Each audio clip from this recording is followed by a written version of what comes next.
Good afternoon and welcome to brand new Doucette Stadium here in Tewksbury, Massachusetts. Thank you for joining us on Tewksbury TV. My name is Andrew Delpiano alongside Bill Gilman. Bill, on tap today, the Danvers Falcons against the Tewksbury Redmen, a new dawn here at Doucette Stadium in Tewksbury, Massachusetts. I mean, take a look at this view. We got football here today on Saturday afternoon. It is an absolutely perfect day for football, absolutely a perfect September day for opening day and to open the new stadium. Absolutely gorgeous facility here, state-of-the-art. It's going to be a wonderful game, competitive game, and a terrific experience.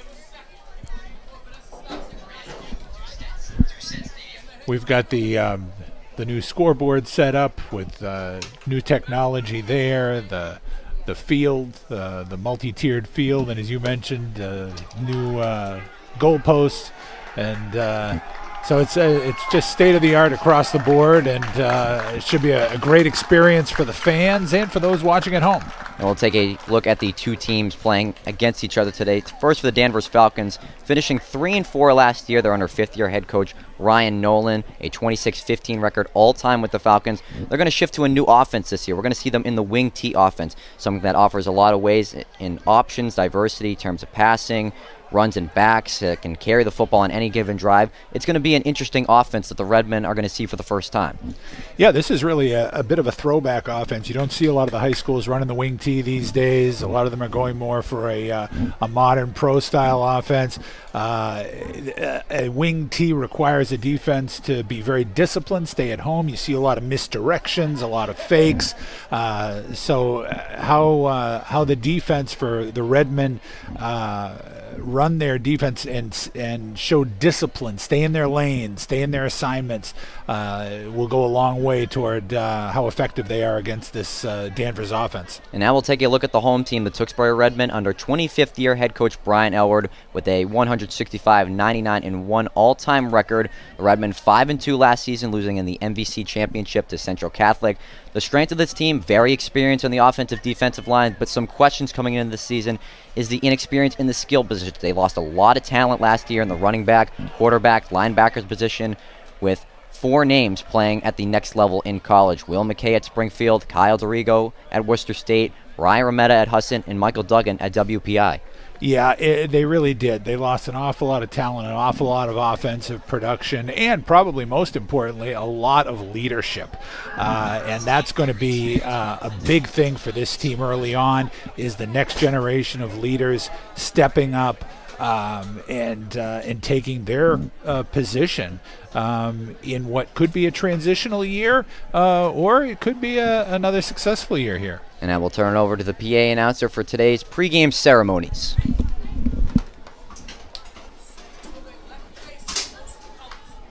Until they leave and post them?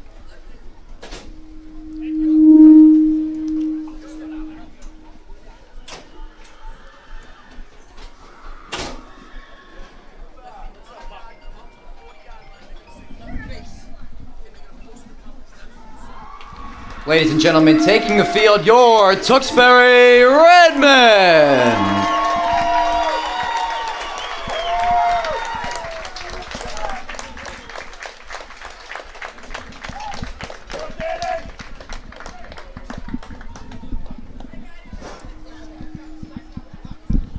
Ladies and gentlemen, welcome to Doucette Stadium. Today, on the 20th anniversary of the 9/11 tragedy, we would like to honor our local police officers, firefighters, and first responders. They are gathered in the home end zone.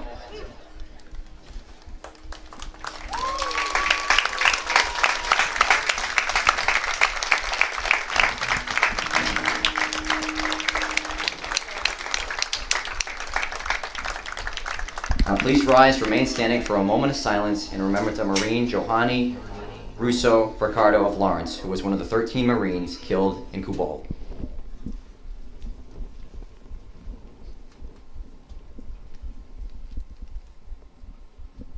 Thank you. And now, Tewksbury Memorial High School senior Vanessa Waugh will sing our national anthem.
the twilight's last gleaming, whose broad stripes and bright stars through the perilous fight o'er the ramparts we watched were so gallantly streaming, and the rockets' red glare, the bombs bursting in air, gave proof through the night that our flag was still there. Oh, say does that star-spangled banner yet wave o'er the land of the free and the home of the brave.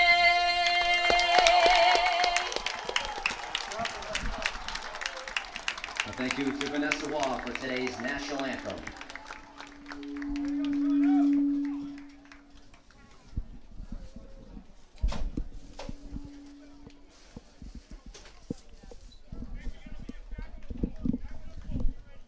We welcome you back to Doucette Stadium in Tewksbury, Massachusetts. Again, Andrew Del Piana alongside Bill Gilman. The Danvers Falcons at the Tewksbury Redmen Week 1 of the 2021 high school football season in Massachusetts. A very nice job done on the national anthem by Vanessa Waugh. And now at this time, we are honored to have Police Chief Ryan Columbus, Fire Chief Joseph Kearns of Tewksbury, and Chief Lowell from Danvers assist the referee with today's coin toss.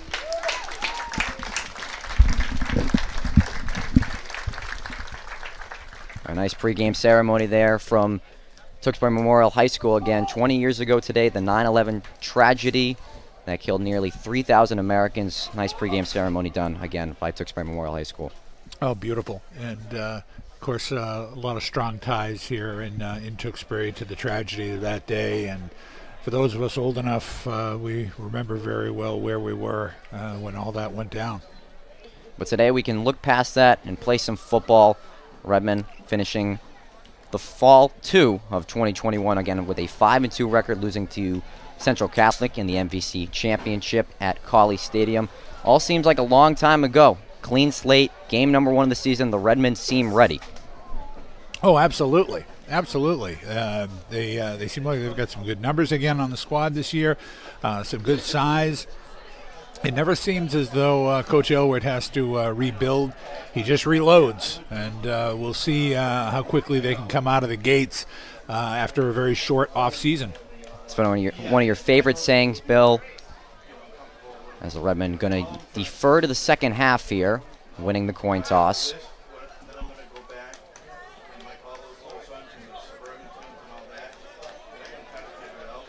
Excuse me, Danvers winning the toss, declining in the second half, and the Redmen will have the football first.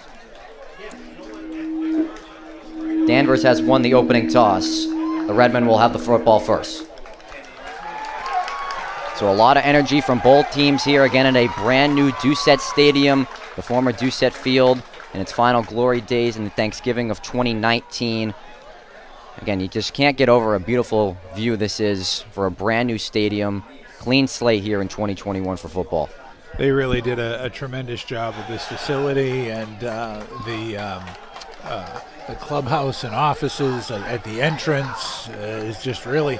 It almost gives you a college feel to a college stadium, similar to WPI, Worcester State, some of those facilities. You definitely got to feel a goosebumps walking into the building today. A lot of atmosphere from the fans. Either side, Danvers and Tewksbury, amped up for game number 1.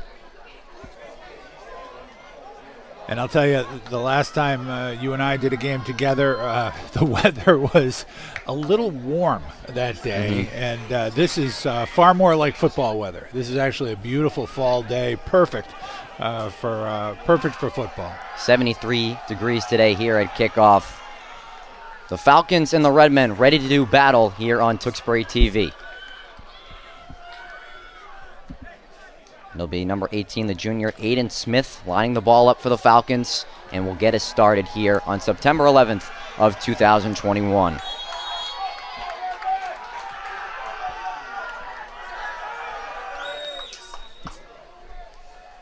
A swing of the leg from Smith, and the ball game is underway. Catch going to be taken by Danny Fleming right outside the 15-yard line, getting past the 30, some opening blocks, and tripped up just shy of the 40-yard line, and we'll see the Tewksbury Redmen offense. That was a nice return by Fleming, and unfortunately he ducked his head. Had he not ducked his head when he did, he might have seen that he could have cut it back to the outside, and he had a lot of real estate in front of him, but still, very nice return to give them good opening field position. Danny Fleming with a good return for the Redmen, bringing them short of the 35-yard line. Will take over 1st and 10. So Danny Fleming taking over the reins as the quarterback following the departure of Ryan Ramutta, now at Husson University. And we'll see number 9, the senior for the Redmen, after a year of football at Bishop Girton. We'll start in the Wildcat formation. Alex Arbogast hit hard right at the linebacker position by number 87, Aries Harris, for the Falcons. Alex Arbogast gets the carry, bringing him past the 35-yard line, taken down by number 87, Aries Harris. Harris followed that play beautifully, pursued it, saw it, and just filled that hole very, very quickly. It'll be a 2nd and 8 for the Redmen, 2 yards on that last play for the junior Alex Arbogast, known for his speed, one of the better track stars in the 100-meter dash in New England. Michael Sullivan shifting across the formation, direct snap to Fleming. He'll take it right up the middle, pushing past the 40-yard line, getting some extra push from the offensive lineman, and it'll be a 3rd down for the Redmen. Danny Fleming on the QB keeper. What'll bring up 3rd down? That time they went right at Zaris over the left side, which when you've got a playmaker like Zaris is, and as big as he is, sometimes the best thing to do is just go right at him. And the Tewksbury Redmen, very experienced on the offensive line. We talked about it in the pregame show. Inexperience in the skill position is what's going to come down to if the Redmen want to be successful this season. I formation, 3rd and 3. They give it to Arbogast, tripped up right back at the line of scrimmage. It's Zaris again. Yeah. Number 87, Aries Harris on the stop there. 4th down for the Redmen. Zaris came on the run blitz that time and went low and was able to take Arbogast's feet out from under him, and he just was never able to get a drive over the yard to gain. And the Redmen going to bring out the punting unit here, going 3 and out on the first possession of the season. Some big stops there by the junior number 87, Aries Harris, for the Falcons. Michael Sullivan, the punter, standing at the 30-yard line. Colin Kettler, the receiving man for Danvers. As that ball sticks right in the ground, it'll be out at the 31-yard line. The punt is sent off by Michael Sullivan out at the 31-yard line, and that's where Danvers will take over on offense. We don't have height and weight, unfortunately, for Aries Harris, but he plays tight end on offense, linebacker on defense, but he's as big of a high school linebacker as you're going to see. He has got all the size of a lineman, and that tells me he's got the speed to play the position, which makes him very dangerous. And we'll see the Danvers Falcons offense for the first time today. It'll be Travis Voisin, the sophomore, who spent some time splitting last year in fall 2 for the Falcons, as the Falcons have their first drive of the day. There'll be a handoff up the middle, evading some few Redmond defenders is number 15, Dominic Baez, the senior for the Falcons. Number 15, Dominic Baez, gets the carry, brings up 2nd down. Cole Kimtis making the tackle inside there. As you said before the game, the strength of Tewksbury coming back is the line, offensive and defensive line, and that's where they're going to be looking to make some big plays up front. 2 running backs in the backfield, a quick snap. It's going to be a pitch play, this one to Kettler, and he's stuffed up right in the middle there by the Redmen as they bring him down in a frenzy. It's Aaron Conley on the stop. Number 68, Aaron Conley, getting in the backfield there to make a stop. 3rd down for the Falcons. Yeah, Conley, Kimtis again, initial contact, and also Arbogast in there. Some great penetration. by the Redmen. We'll see a 3rd down and about 7 for the Falcons as Travis Vorleen, sophomore quarterback, looking to get a 1st down. Shotgun formation. Bolzine taking his time at the line, checking the playbook at his wrist. They try to change the play. They're changing up.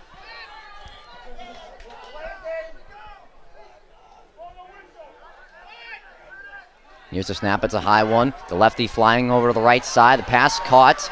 Getting around Danny Fleming is number 5, Owen Gastanowski, down the sidelines, beating a few man. He's got one defender left to beat. It's Alex Arbogast pushing him out of bounds, but a big 3rd down conversion for the Falcons. Up to the sophomore, Gastanowski. Just a simple pass. Pass complete to the right side by number 5, Owen Gastanowski. 1st down inside the red zone for Danvers. Just a simple pass. They were looking for a 1st down, but a couple of broken tackles.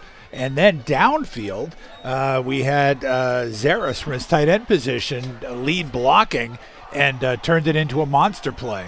We saw some nice speed there from Gastanowski outrunning the Redmond defenders. And the Falcons in business inside the 20 at the 11, 1st and 10. We're going to see a false start here on the Falcons. False start, 5-yard penalty. We'll bring up 1st and 15. So the Falcons getting a little too excited after that big game from the sophomore. 4 minutes played here in the 1st quarter. We're scoreless between the Danvers Falcons and the Tewksbury Redmen. Talked about the skill positions, the linebacker positions, the secondary.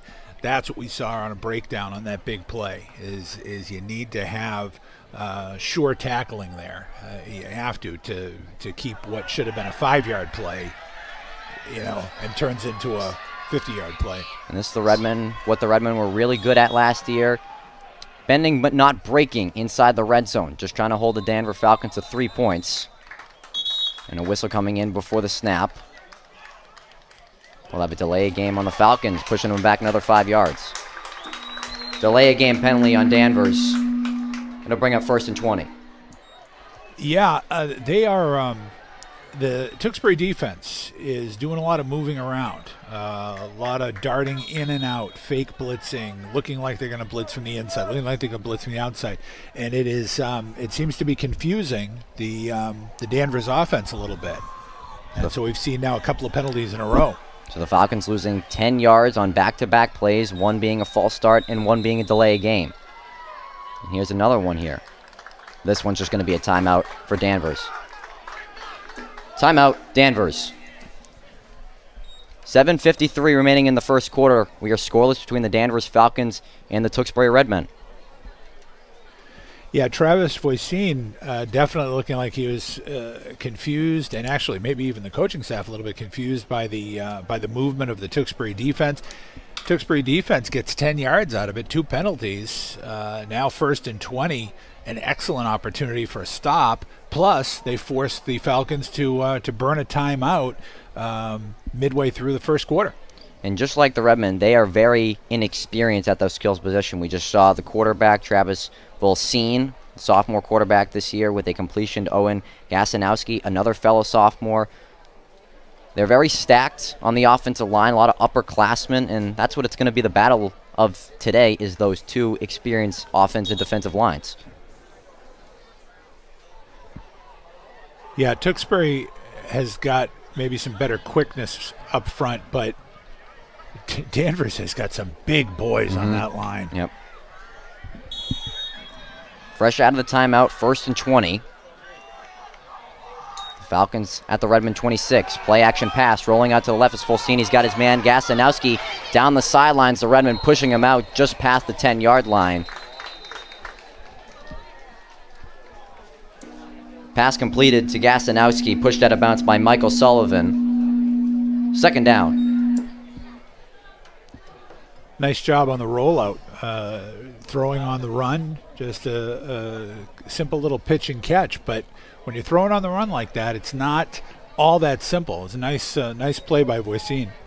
And a little bit of trickery there, faking the ball. And hold on, he's a late penalty here on the Falcons. Do you see what they called here, Bill? It looked like holding.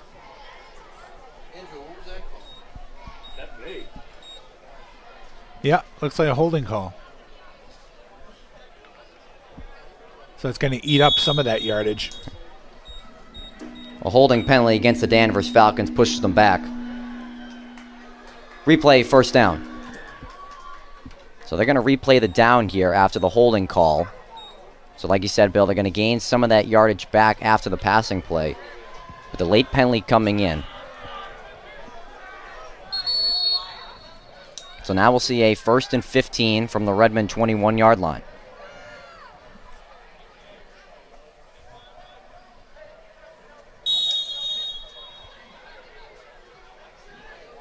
Full scene in the Danvers offense with a stacked backfield. One receiver at the bottom of your screen. Hand off, some more trickery here. And this one's going to be stuffed right at the 20-yard line by Aaron Conley and company. Aaron Conley and the Redmond defense there to make a stop. Gain of a yard for the Falcons. And that was one of those inside trap plays we were talking about in the wing tee. That's your classic wing tee misdirection. And Conley stayed right at home, right where he was supposed to be, and the runner came right to him, right to his open arms. Nice play. The original handoff came to Colin Kettler, the senior running back for Danvers, but then handing it right back off to Gastanowski. Gain of just a yard. It's 2nd and 14 from the 20.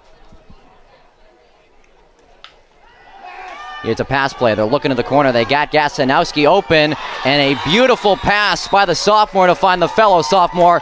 Touchdown, Danvers.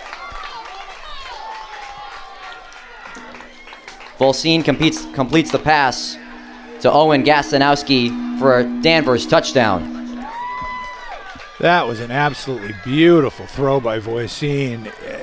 Gastanowski was not open when he threw the ball. He threw it to a spot.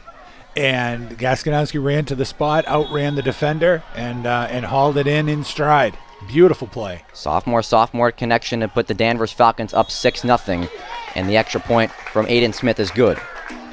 The extra point from Aiden Smith is good. And with 6:26 remaining in the first quarter, the score, the Danvers Falcons 7 and the Tewksbury Redmen 0. 6:28 remaining in the first quarter. The Falcons strike first on the road, have a 7-0 lead over the Redmen. Well, we're seeing defensively, we saw exactly what we expected to see in terms of the Tewksbury defense. The run defense, strong, stout up front, but maybe some questions in the secondary with the inexperience and getting taken advantage of on a couple of plays. So we'll see how they adapt and see if they can bounce back here offensively and get some points on the board. And you got to think about the fact that the Redmen going 3 and out in the first drive. Danvers with that long play to the man who eventually caught the touchdown, Gastanowski. There was some controversy there in the red zone with some penalties, 3 of them, but finding the end zone, and they are first on the scoreboard. Yeah, you have to give credit to Danvers to overcoming those 3 penalties and still punching it in. And they brought a good crowd today on either side, a pretty packed stadium here at Doucette for the first game of the season. Smith with a swing of the right leg. Will be taken right at the 15-yard line. This one's Fleming again. And then stopped at the 39-yard line. A good return for Danny Fleming. Danny Fleming with the return of 24 yards. First down and 10 for the Redmen.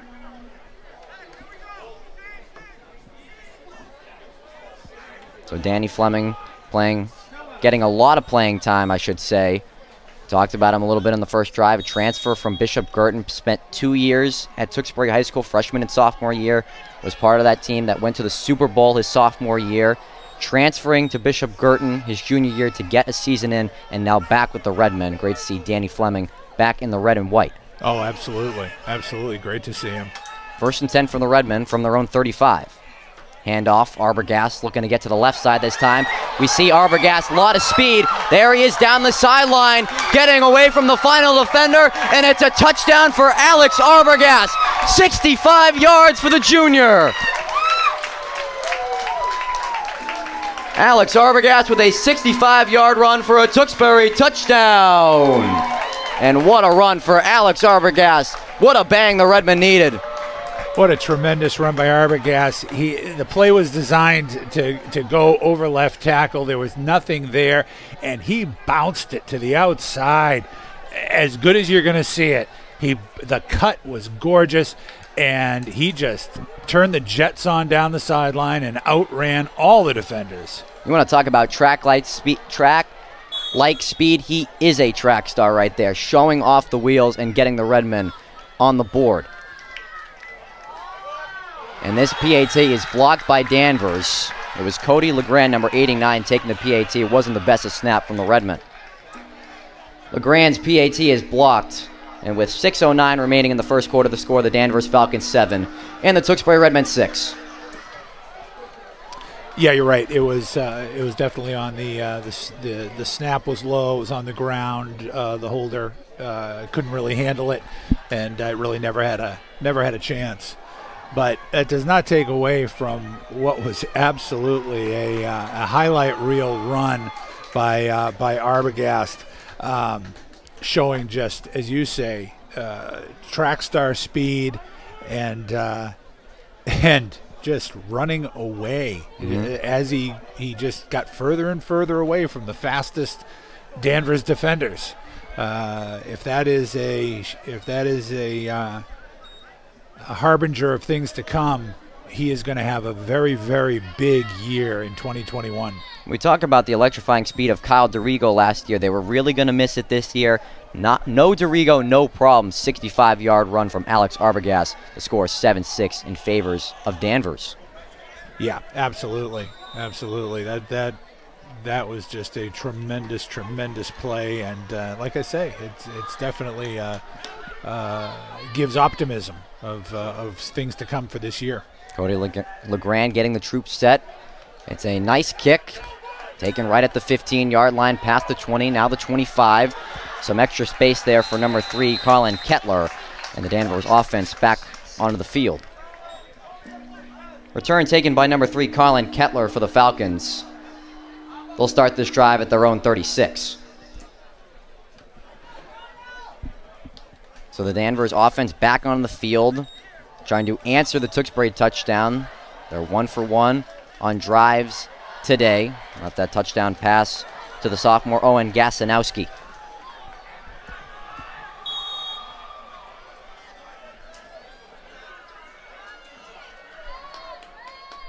Boycine coming under center, checking with head coach Ryan Nolan for the play call.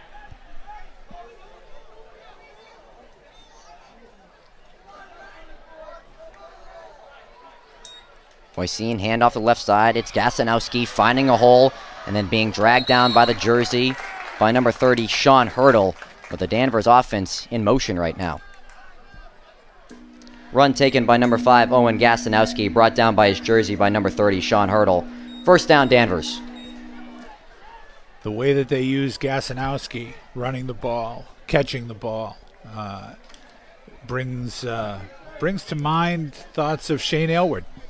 In just figuring out ways to get the ball in his hands. First and 10 for the Falcons. They give it to Kettler on the right side, stuffed up by the Redmen, barely getting back to the line of scrimmage. Colin Kettler gets the carry for the Falcons, getting back to the line of scrimmage. Second down. Good penetration on that side of the line for Tewksbury. Looked like Hurdle and Sidney DaVinci Sidney. DaVinci Sidney. There you go. Getting in there, and Fleming coming in to help. It was Kettler barely getting back to the line of scrimmage. Second and 10 for Danvers. Pitch play to the left side. This one is the junior Jacob Wes Scott, and then 8 and up, Sean Hurdle there. Again, along with number 54, Evan Silva, to make the tackle. They're getting good side-to-side penetration against that run game. They're getting some really good pursuit, and they're showing some excellent quickness from their linemen. Gain of only 2 yards on that last play. 3rd and 8 for the Falcons. 1 for 1 on third down conversions. And Aaron Conley caught with the encroachment penalty. Encroachment penalty is on the Redmen.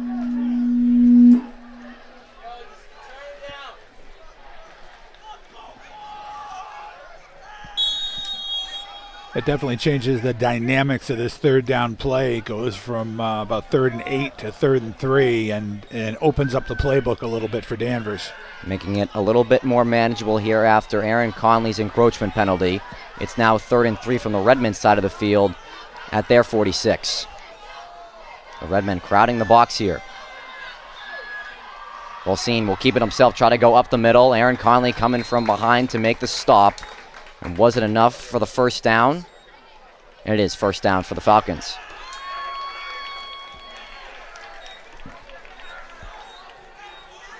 So that 3rd and 8 penalty from Aaron Conley coming back to cost him.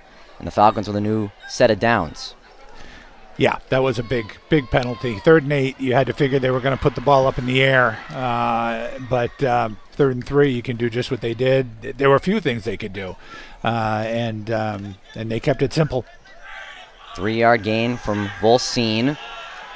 The Falcons up to the Redmen 43. 3:15 and counting left in the first quarter. Whistle coming in before the snap. False start. False start penalties on Danvers Falcons. 5-yard penalty, 1st and 15.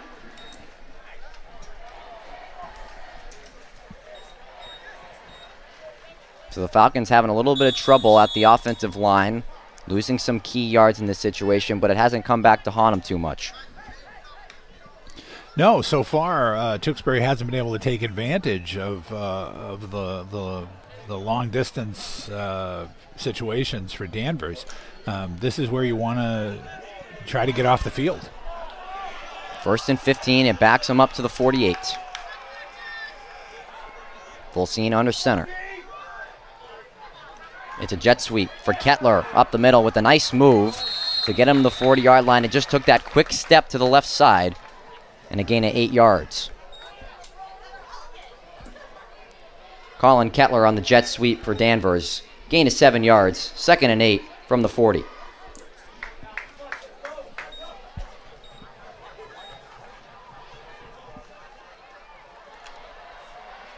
So Ryan Nolan using a lot of that wing T offense we talked about during the pregame. A whole new set of offense for this Falcons team, working so far. 2nd and 8. Handoff up the middle. This one's going to go to number 15, Dominic Baez, who's tripped up for a short gain. Dom Baez on the carry for the Falcons. Bringing them to the 37-yard line. It'll bring up 3rd down. Nice play by Evan Silva there. Grabbed him around the legs. He was the only one in between the runner and a huge gain. But now 3rd and 3, and this is where you really Tewksbury needs a big play right here to boost the confidence of their defense. And the energy picking up here at Doucette Stadium. Under 90 seconds left in the first quarter. It's a 3rd and 3. Handoff up the middle, and the Redmen are there in the backfield to make the stop. It's number 60, Cole Kimptis, along with Sean Hurdle. Cole Kimptis and Sean Hurdle in the backfield to make a stop. Brings up 4th down. That was exactly the huge play that they needed. They just caved in that side of the line, blew into the backfield. The play had no chance. It does look as though Danvers will be going for it here. And they are. They're going to keep Volsine and the offense on the field. It's a 4th and 5. They need to get to the 33. And it's another encroachment here on the Redmen. Ryan Elward not going to be happy with this. Encroachment penalty on the Redmen. 5 yards. Still remains 4th down. It is. It's 4th and 1 now. You got to remember. These guys have got to remember that in high school, they're going to get you. You can't just jump and jump back like you can in college and the pros. You jump. That's it. You're flagged for it. They got to keep their discipline, and that's twice. And it could be very, very costly. Like you said, this 4th and 6 now comes a manageable 4th and 1. Under 30 seconds left in the first quarter. QB sneak for Volsine. Going to drag him down, but I believe he got it. It was that second effort. And waiting on the signal from the referee if he got it. And it'll be another first down for the Falcons. The penalties really killing the Redmen here on these first two defensive drives. Yep. Volsine gets past the first down marker. Fresh set of downs for Danvers. Yeah, that's twice now, and it's led directly to first down. They really have got to. They can't try to jump the snap like that. They've got to hold their discipline and hold their ground. And the buzzer sounds. That is it for the first quarter of play. After the first quarter, the score: the Danvers Falcons 7 and the Tewksbury Redmen 6. So an interesting 12 minutes of play. Each team getting on the board. The Redmen not converting on the PAT. The Falcons in business on offense. They're up 7-6 over the Tewksbury Redmen. The Redmen defensively, they just got to clean up things if they want to stop any sort of momentum the Falcons have right now. Yeah, it's just, and this is the early season, whether you want to call it jitters, whether you want to call it inexperience. I think a lot of times, first game out of the chute, especially when you know you're facing a quality opponent, you're looking to make a big play. You want to make a big play. And so sometimes you just get a little over anxious. But they really need to tighten up the discipline. And then we'll see. We haven't really had a chance to see if they've made adjustments to the pass defense yet. But that'll be key as well, because one thing we did see in that first quarter was definitely some holes in the secondary. Again, if you're just joining us on Tewksbury TV, my name's Andrew Delpion alongside Bill Gilman. First quarter of play, Danvers Falcons up 7-6 as we're about to enter the second quarter. The Falcons now going to move from left to right across their screen, while the Redmen going to move right to left when they get the ball back on offense. From a physical standpoint, looks like both teams are fairly evenly matched. Before the game, we talked about that this has become a rivalry, an interleague rivalry in multiple sports, where these two schools just really well matched against each other, and it's become a great little high school feud.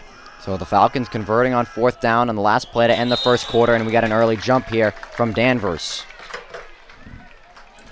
Full start on the Falcons will be a 5-yard penalty. First and 15 upcoming. So like you said, a little bit of nerves from each side. We see a little bit of jumping, and you can't do that at the high school level. No, but this is where Tewksbury's got to take advantage. First and 15, you got to take advantage of it. First and 15, Volsine under center. Redirecting a play with fifth-year head coach Ryan Nolan.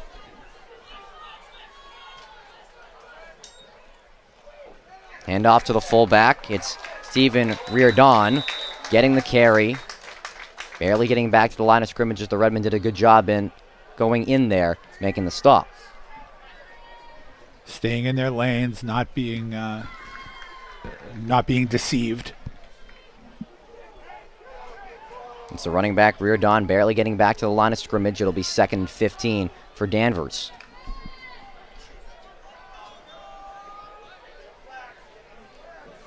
A lot of laundry on the field here in the first 13 minutes of play. Another flag coming in as I say that. They're going to let the play continue. Ball's going to be aired out and caught. I don't believe this touchdown is going to stand. It was a great catch made by Zaris. But I think it was an illegal procedure before that play even started. Yeah, they had two men in motion. Yep, and that will be the call. No touchdown. Illegal procedure on the Danvers Falcons. Will push them back 5 yards. Replay the down.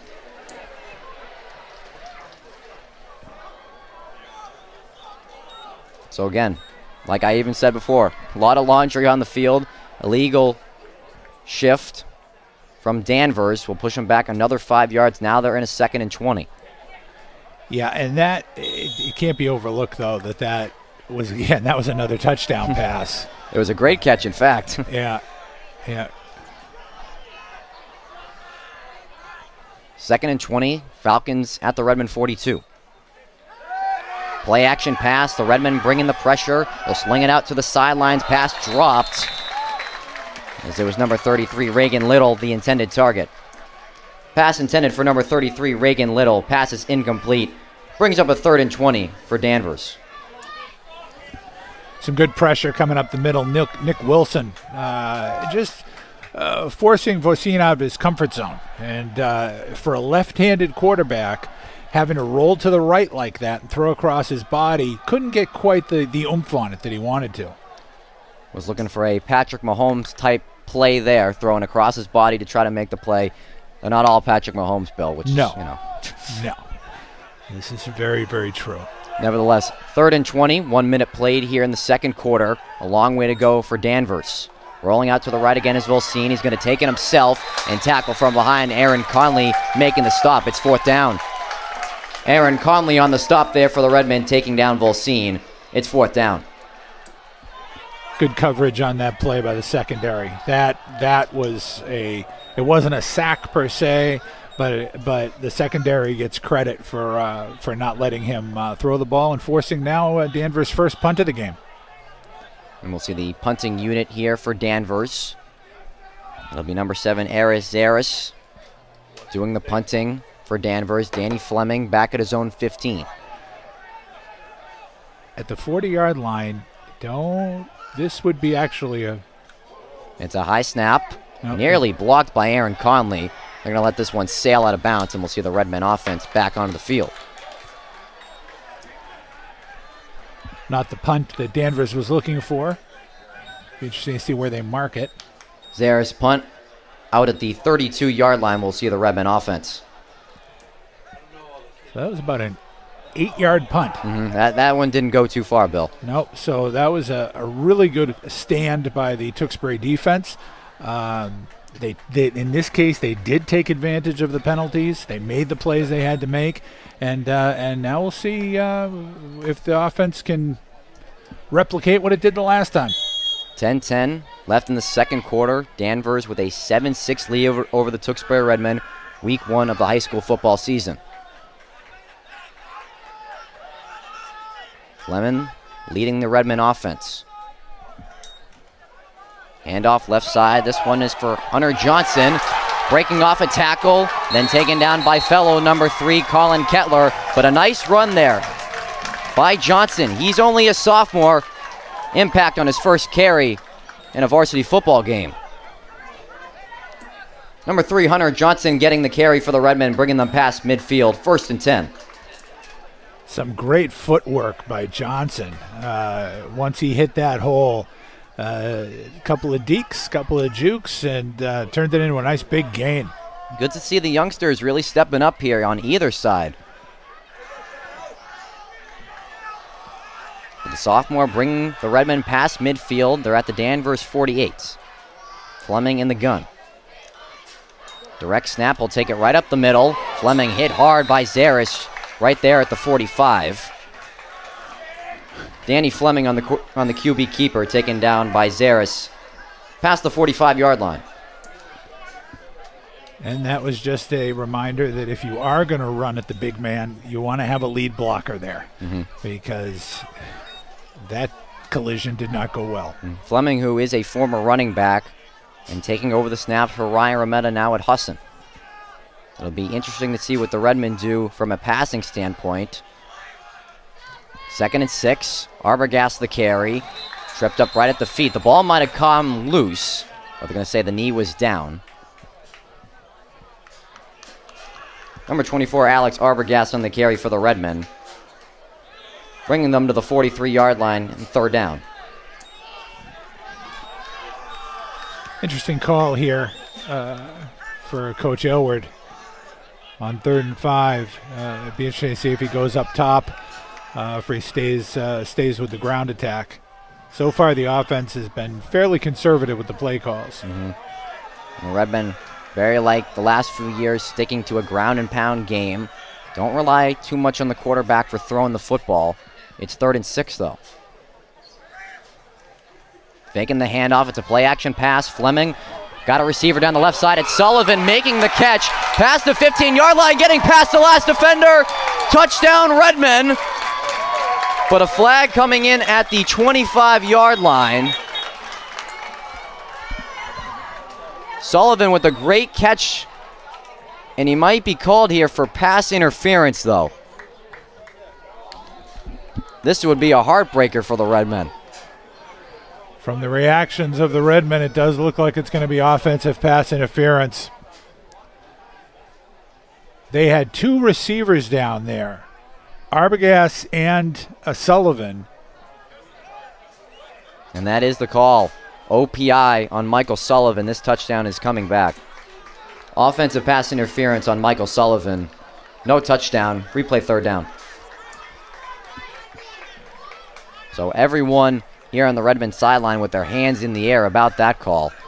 Coach Aylward is not happy.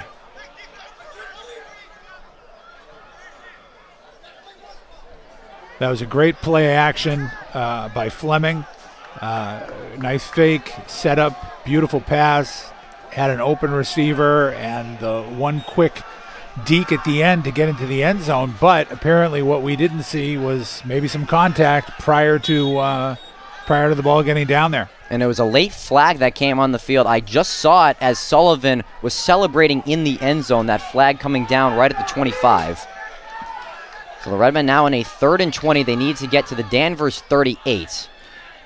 Well, this is where you do not want to make a big mistake. And their only problem is they're at their own 43 right now. Fleming, jet sweep, Arbogast trying to fend off a tackle, slip through a few tackles for some more yardage, but nevertheless, 4th down. Arbogast gets the carry for the Redmen, brings up 4th down. Coach Aylward going with the misdirection, kind of an inside reverse, not taking a big chance. Definitely disappointed about the penalty, but they'll take the punt at this point. Under 8 minutes remaining in the 2nd quarter. The lead remains at 1 for Falcons. It's a high punt from Michael Sullivan.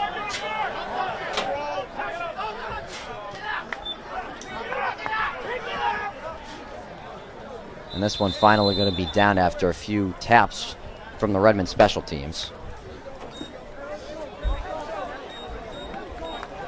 And the officials are going to have to talk this one over about what they're going to do.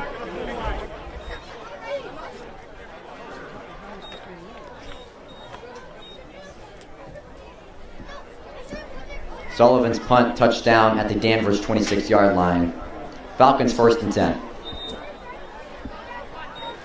Nice job by Sullivan on that, turning the field around. Not allowing Danvers to have real good field position. It looks like Danvers lineman limping off the field. That's number 64, the senior Joe Parisi, who's one of the bigger bodies on this team for the Falcons. Also their middle linebacker, who was an absolute terror last year for the Falcons. Saw him a little ginger. He is. Over on the sidelines, bent over, getting some help from the Falcons training.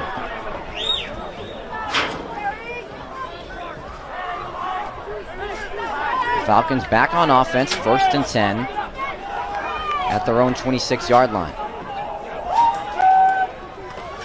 Pitch play, the left side stacked up by the Redmen. That defensive line holding tight after that tough first drive.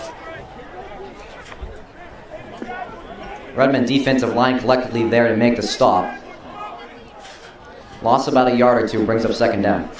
Not having Parisi in there on the offensive line definitely hurts them. And from what I'm seeing over there, there's indications it might be a little heat issue. Might be a little dehydration.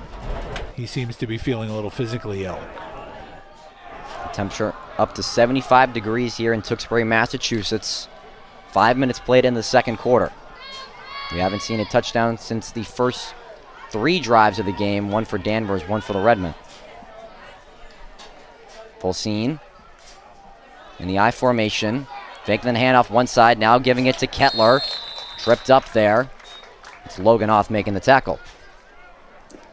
Kettler tripped up past the 30-yard line by number 14, Logan Oth. 3rd down for Danvers. Kettler and Gosanowski are the two primary wings, and they both offer the same thing. They're both really good pass catchers, and they can both run the ball. So having them both set up on the wing, you got to keep a heads up defensively because they really could go any direction, and that was one of those inside traps for a nice gain. 3rd and 5 for the visitors from their own 32.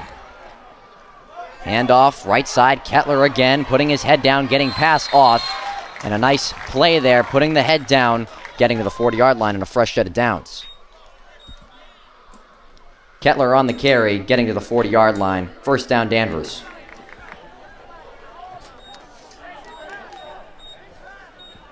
Kettler now going off. He looks like he might have got his chimes rung a bit on that tackle. Might have been a little bit of, as they went down, might have been a little helmet to helmet. But just a straightforward around off right tackle on that, and a nice pickup. Kettler, who was more known for his receiving last year with Danvers, had 20 catches for 222 yards and a TD last year. 1st and 10. Handoff again. Good stack up there by the Redmen. It's Sean Hurdle out of the linebacker position to make the stop on Little. Number 30, Sean Hurdle on the tackle. Gain of only a yard brings up 2nd down. Danvers came back with the exact same play. This time Tewksbury was ready for them. Hurdle making some good penetration. We haven't seen too much air from either of these teams. A lot of ground and pound from the Danvers and the Redmond offense.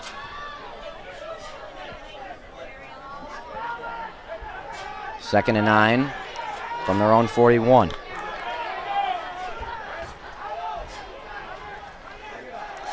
Full scene faking the handoff, rolling out to his left. He's got a man downfield, and the pass incomplete. He was looking for number 11, Max Gasanowski, the senior older brother of Owen. Cole Kimptus. Full scene's pass incomplete, was looking for number 11, Max Gasanowski. 3rd down. Cole Kimptus with some good pass rush up the middle. He's been getting some excellent penetration and maybe forcing that throw a little bit earlier than he might have wanted to get rid of it. Kimptus, one of the bigger linemen on this Redmond team, listed as 210, has gained a lot of muscle since coming here as a freshman.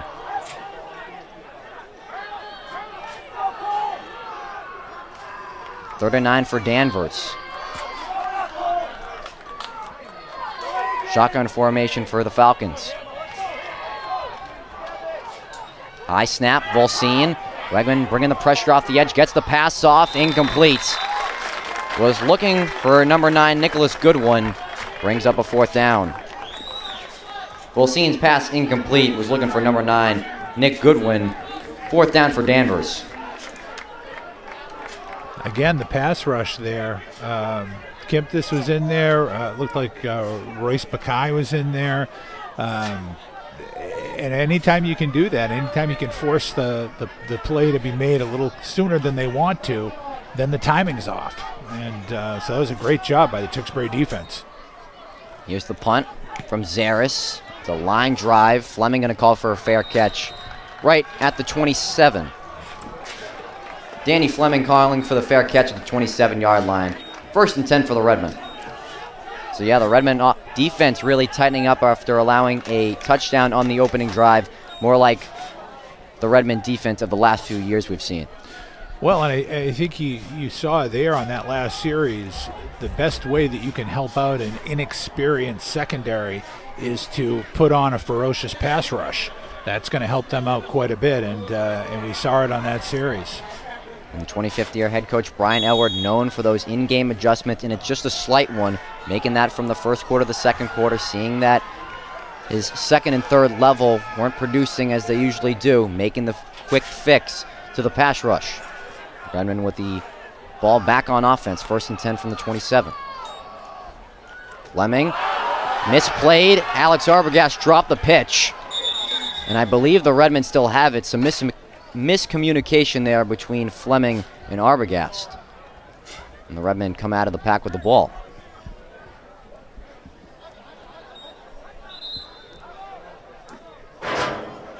The Redmen misplayed the pitch. get the ball back, lose some yardage, brings up second down. Yeah, that pitch was just a little bit behind Arbogast, and he just never. He kept trying to run before he had a full handle on it, and so loss of a few.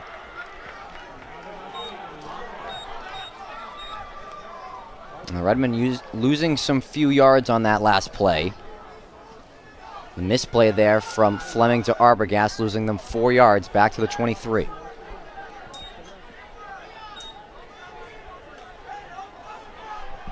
Danvers in front, 7-6 over the Tewksbury Redmen. 3:10 and counting left in the first half. The Redmen will come out in the eye on second down.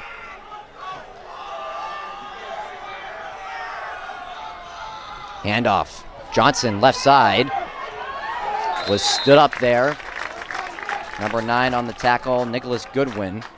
Third down. Nick Goodwin meeting number 3, Hunter Johnson.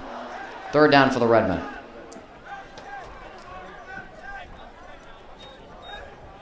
.235 to go in the first half. This is a sneaky big play right here, because if they can get a first down here on 3rd and long, they can pretty much eat up the rest of the half one way or the other. If not, Danvers offense is going to get another shot here. And to add to that, the Falcons have the ball to start the second half. 3rd and 10 from the 26. Fleming, 5 wideouts. Rolling out to his right, some time. Gonna launch it. Michael Sullivan coming back for the ball. A nice catch by Sullivan to get his hands underneath the football. First down, Redmen. Michael Sullivan with the grab right by the Danvers sidelines. First down for the Redmen. What a terrific route run by Michael Sullivan. He went on a hard sprint about 15 yards downfield, 15, 20 yards, and then came right back and caught it and caught it right where the first down marker was. An excellent route and an excellent throw. Timeout, Danvers. So the Falcons going to take a quick timeout. 1:58 left on the clock in the second quarter. A big play for the Redmen there on 3rd and 10 on the completion to Sullivan. Yeah, that was huge. They've still got plenty of time to work the ball downfield, see if they can get some points. But just getting that first down should, barring a turnover, should keep the ball out of Danvers' hands for the rest of the half. And, of course, that's big because, as you said, Danvers will be getting the ball to start the second half. And the Redmen with a good flow of offense here in these last few drives.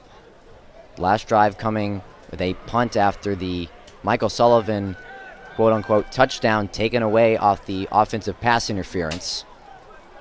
But not bothering the Redmen so far. A nice conversion on 3rd and 10 to keep the chains moving.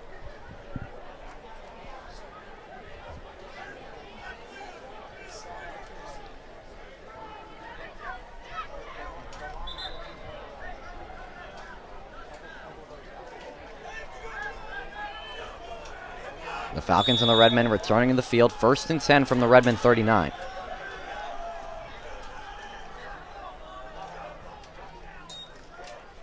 Fleming, handoff to the left side, Arbogast. He's taken down by number 7, Steve Reardon, and a loss of yardage for the Redmen. Number 7, Stephen Reardon on the tackle for the Falcons. Second down, timeout Redmen. So right out of the timeout on the field, they go with a handoff to the left side of Arbogast, and the junior Stephen Reardon right there to meet him.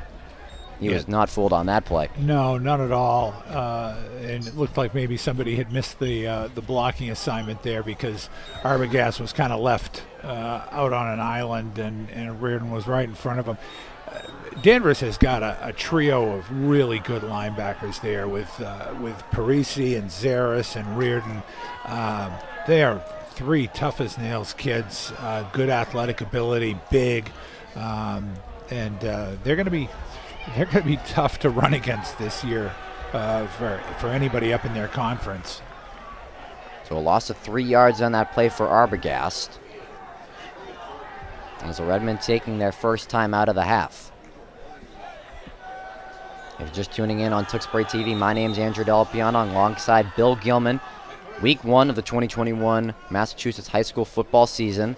The Danvers Falcons 7 and the Tewksbury Redmen 6 here in Tewksbury, Massachusetts. 2nd and 13 for Fleming and the Redmen. Screen out to the left side, Sullivan taken down past the 35-yard line. It was Askanowski on the tackle. Screen pass out to the left side for Michael Sullivan. Getting past the 35-yard line. Timeout, Danvers. You saw Blake Ryder hitting himself in the helmet after that play. His man to block was Gosanowski, and he missed him. And Gosanowski was able to make the play clean, because if they had been able to make a block on him, there was a lot of real estate in front of him. Could have been a really big play. Now 3rd and long, and now about 3rd and 12, and forced to go to the air again. And you got to wonder what the Redmen are going to do here. Are they going to try to play this conservatively, and just hand it off and then punt it over and have the defense get back on the field to make another stop? Or are they going to go all out here with Danny Fleming?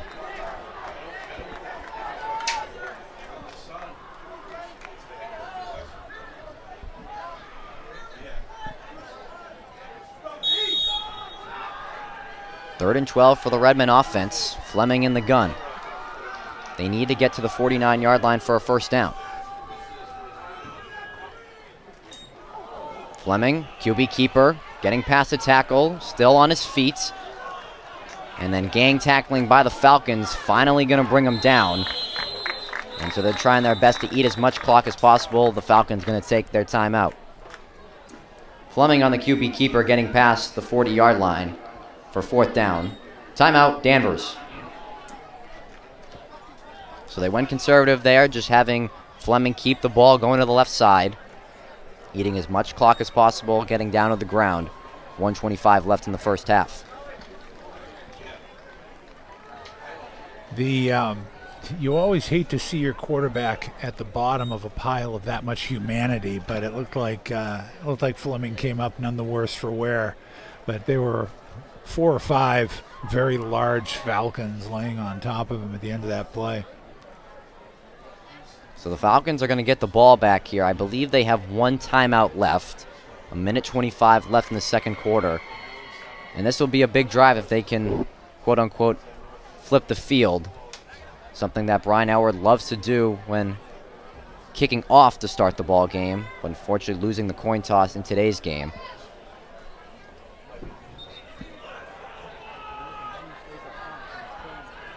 Yeah, Sullivan wants to get a good one off here. See if they can at least start them off maybe inside their own 30. And Kettler standing around the Danvers 25-yard line, while Sullivan just inside his own 30. Sullivan with a good boot, heading towards the Danvers sideline. A little bit of backspin. And down inside the 30. Good punt from Michael Sullivan. Michael Sullivan on the punt. Down inside the 30-yard line, and the Falcons will take over at their own 29. So a play that kills 12 seconds off the clock.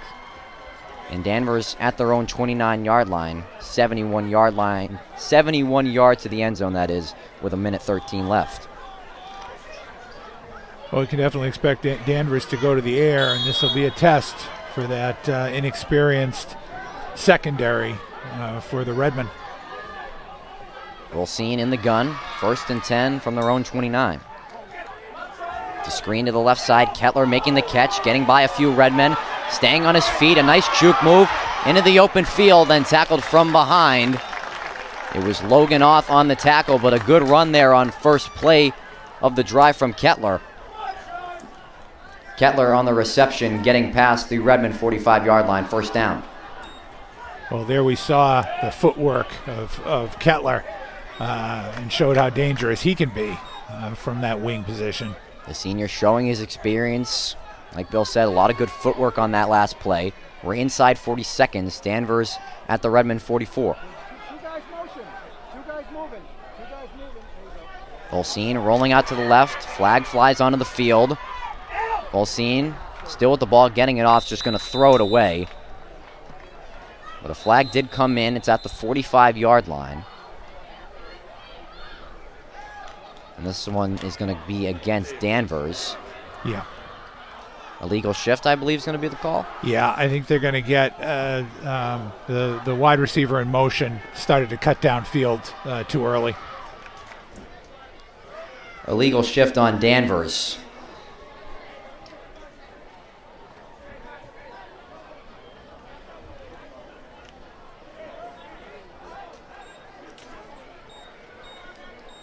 Replay first down will be 1st and 15. So a play that killed a lot of time off the clock there, and the Falcons not getting any positive yardage out of it. 24 ticks left in the half. Danvers just past midfield at the Redmond 49. Redmond pressure off the edge. Volcine gets the pass off an open man. It's caught. It's Gasanowski who's going to get into the end zone. Touchdown Danvers. A killer for the Redmond defense. Max Gasanowski right down the seam, and is now a 13-6 Falcon lead.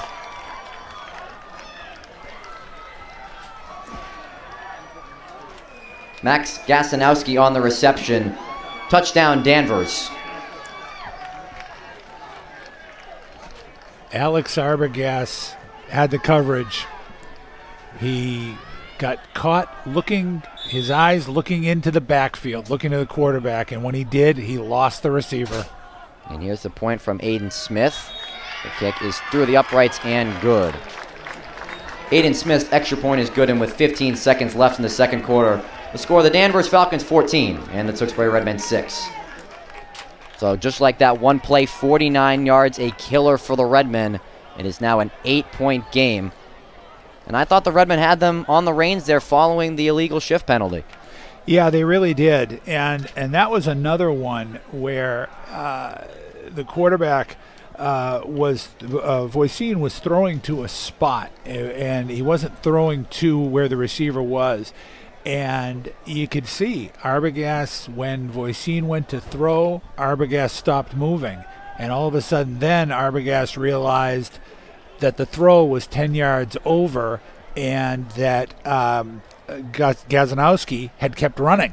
And if you don't keep your eyes on your guy and you get caught peeking into the backfield, you can get caught in a trap like that, and that's what happened on that play. Voisin is really showing a really good arm tonight, and he is going to be a dangerous player in that conference this year. He's made the throws when he's needed to. He only had 2 passing touchdowns last year in the 5-game season and has 2 in the first half. A squib kick that's going to be picked up by number 5, Colby Flayhive, taken down at the 35-yard line by a gaggle of Falcons. Number 5, Colby Fayhive on the return for the Redmen. They'll start this drive.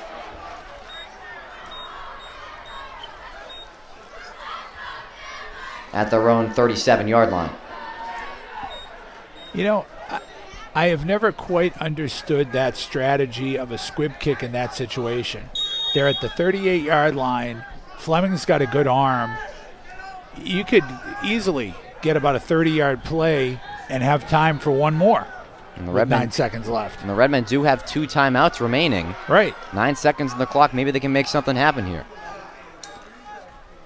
They're going to decide to go with the run play. Arbogast evading a few tackles, then taken down shy of the 45.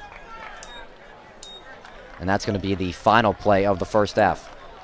Alex Arbogast running short of the 45-yard line will take us into halftime.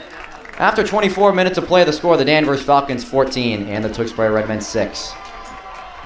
So we've played 24 minutes here at Doucette Stadium in Tewksbury, Massachusetts. Score, the Danvers Falcons 14 and the Tewksbury Redmen 6. We'll be right back on Tewksbury TV for the second half between the Falcons and the Redmen. Don't go anywhere.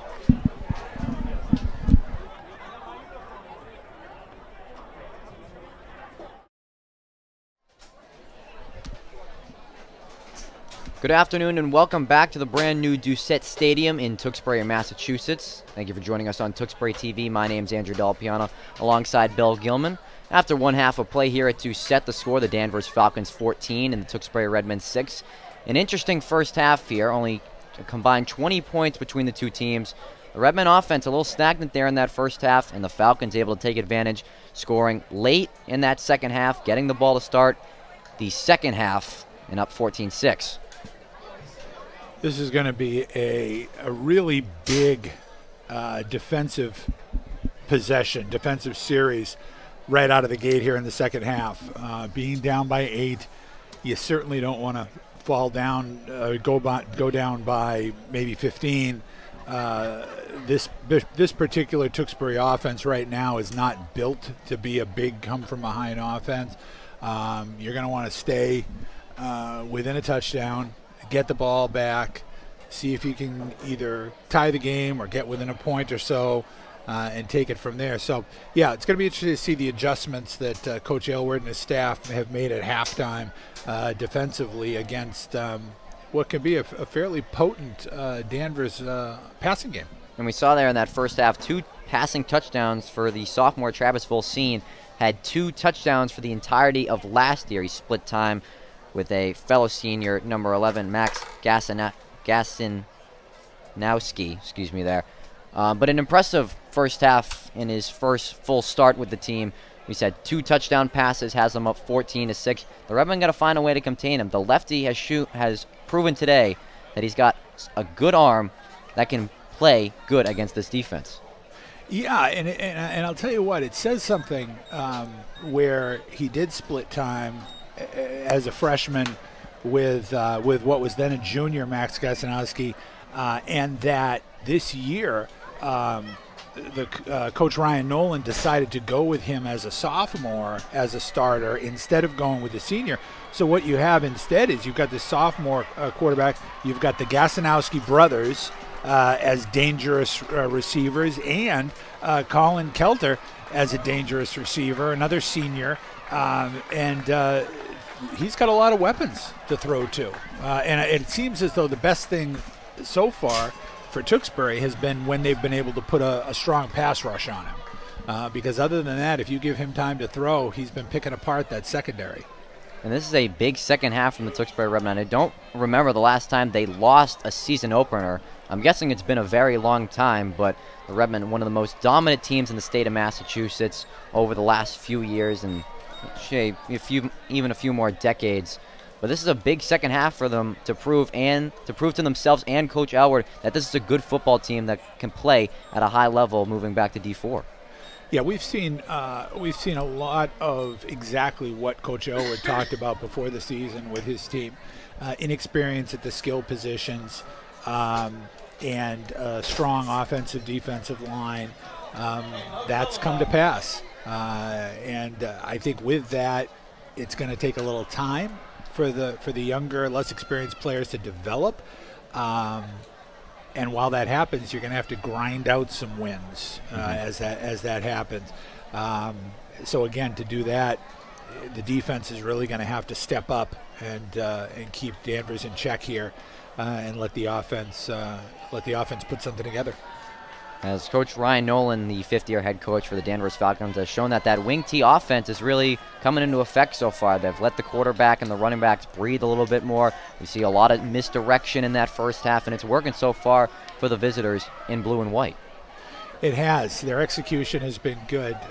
Tewksbury's done a good job against the run, but they've had some big chunk plays as well. So number 89, the junior Cody LeGrand, will kick us off here in the second half. The Redmen down by 8. Swinging the right leg from LeGrand. It's a good boot.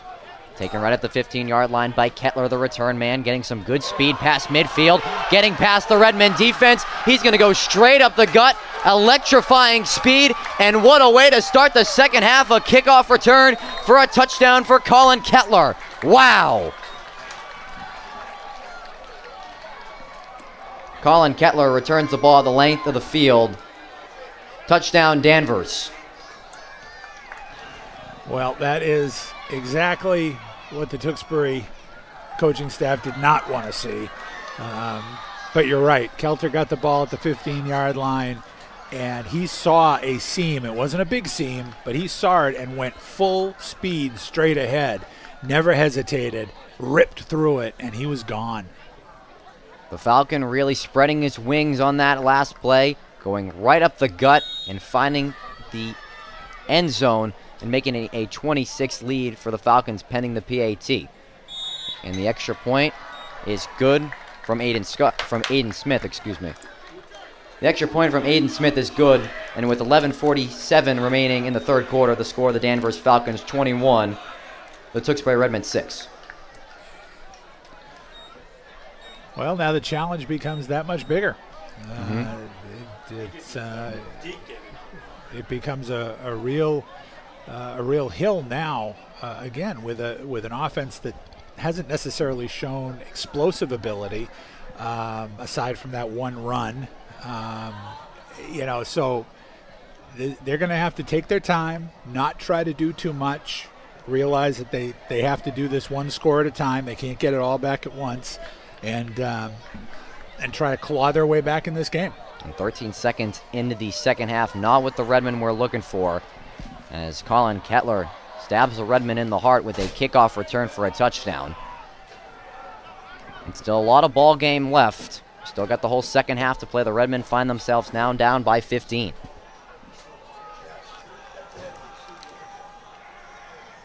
But by looking at these sidelines, you can tell a lot more life in the Danvers Falcons in their road crowd today. The Redmen trying to get their fans sitting off their hands.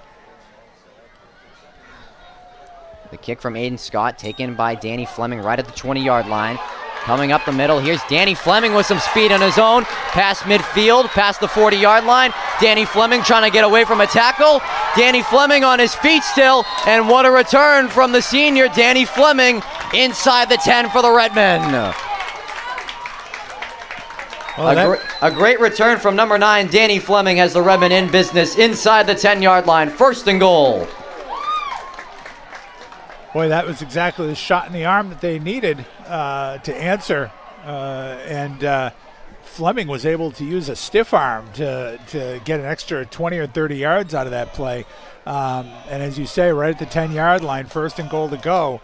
I can't emphasize enough how important it is for them to punch this in. First and goal from the 10-yard line. Danny Fleming with some energy to bring some life back into the Redmen. Fleming, handoff, left side. Sullivan trying to get there, wasn't able to get there. Michael Sullivan on the carry for the Redmen. James Johnson. And one of the Falcons down on the field. Excuse me, that was Hunter Johnson on the last carry for the Redmen. Right. Excuse me, that was number 3, Hunter Johnson on the last carry for the Redmen. Timeout on the field. And one of the Falcons is down right at the 10-yard line. The Redmen trainer, Chris Mahana, out to attend the injured Falcon. Well, I'll tell you, you don't like to see anybody get injured, but this is a huge break for Tewksbury, and in particular for Fleming. Fleming had that long run on the kickoff, and I was just thinking that was going to limit him on what he might be able to do on the first couple of plays. Now he's going to be able to get a breather and should be back full strength. And it's number 4, Joe Parisi, who left the game in the second quarter. Now getting some help from the training staff of Danvers, getting back to the bench.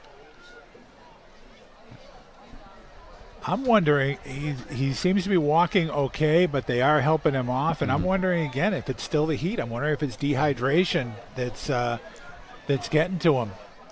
Again, we'll talk about the temperature. 75 degrees here, a beautiful day in Tewksbury, Massachusetts for some football. Back to the action here after the injury timeout. Second and goal from the Danvers 8.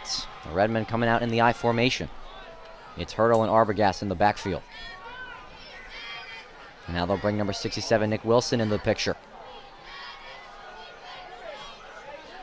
Arbogast, handoff to the left side, getting in the corner. Touchdown, Redmen. And Ryan Nolan not happy on that last play. Believe Arbogast was creeping up a little bit to the line of scrimmage. Alex Arbogast into the end zone for a Tewksbury touchdown. Well, you know what? He was set before. He reset completely before. And I'll tell you what he did. It was a great read by Arbogast. He read the defense. He knew where he was going to go, and he reset himself. He just moved a step or two to give himself a little quicker, a little extra head start to the line. And boy, what an explosive run. And I think that's what caught the Danvers defense off guard. It's the second touchdown of the day for Arbogast. The Redmen going to go for 2 here to make it a 7-point game. Fleming will give it to Arbogast again, trying to get up the middle. Was that extra effort enough? No, it was not. The Redmen settle for 6 points on the drive. 2-point conversion is no good with 11:10 remaining in the third quarter. The score, the Danvers Falcons 21 and the Tewksbury Redmen 12. Well, they're still down by 2 scores here, but getting that touchdown right away gathered a little bit of the momentum back. It almost hit a reset button and this all happened within 50 seconds. Danvers scores on the kickoff, and then Tewksbury answers right back. But it kind of takes away that momentum that the Danvers grabbed with the kickoff return by Kelter, and so now we kind of reset and again give the Tewksbury defense a chance to do something here. Just a 37-second drive from the Redmen. It all started with that great kickoff return from Danny Fleming. And the Redmen able to get down the field. Alex Arbogast punching it in for the second touchdown of the day for number 24. And like you said, Bill, earlier in this ballgame, it's going to be fun watching Arbogast use that speed throughout the season. Oh, yeah. Yeah, he's got a lot of potential. McGran. The ball teed up at the 40-yard line. Kick taken right at the 14-yard line. It's Kettler again looking to do the same, and this time the Redmen making the adjustment, not letting him go anywhere, making the stop. It's number 56, Jack Donovan. Number 56, Jack Donovan on the tackle for the Redmen. Danvers will start this drive at their own 29-yard line. First down and 10. Well, the difference on that kickoff was simple. No seam. Nope. That time there was no seam. They stayed in their lanes. They were right where they were supposed to be, and they stuffed it. Travis Volsine, the sophomore quarterback, back on the field. Hand off to the fullback. The Redmen right there to eat it up. It's Sean Hurdle along with number 71, Luke Shaw. Number 71, Luke Shaw, and number 30, Sean Hurdle on the tackle for the Redmen. Loss of a yardage for the Falcons, 2nd and 11. Sean Hurdle has been in the middle of quite a few plays so far in this game. And he looks like he is deciding to step up and be a defensive leader in that linebacking core. And you hear the encouraging words there from number 68, the senior captain, Aaron Conley. Keep it moving, same thing next play. And that's the mentality this defense has to have if they want to continue to make stops like that. To push the visitors back a yard to the 28-yard line, 2nd and 11.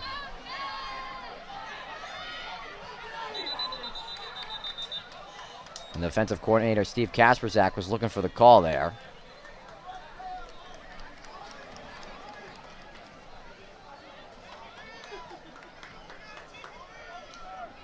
This one's going to be a penalty on the Falcons. I believe it was a false start.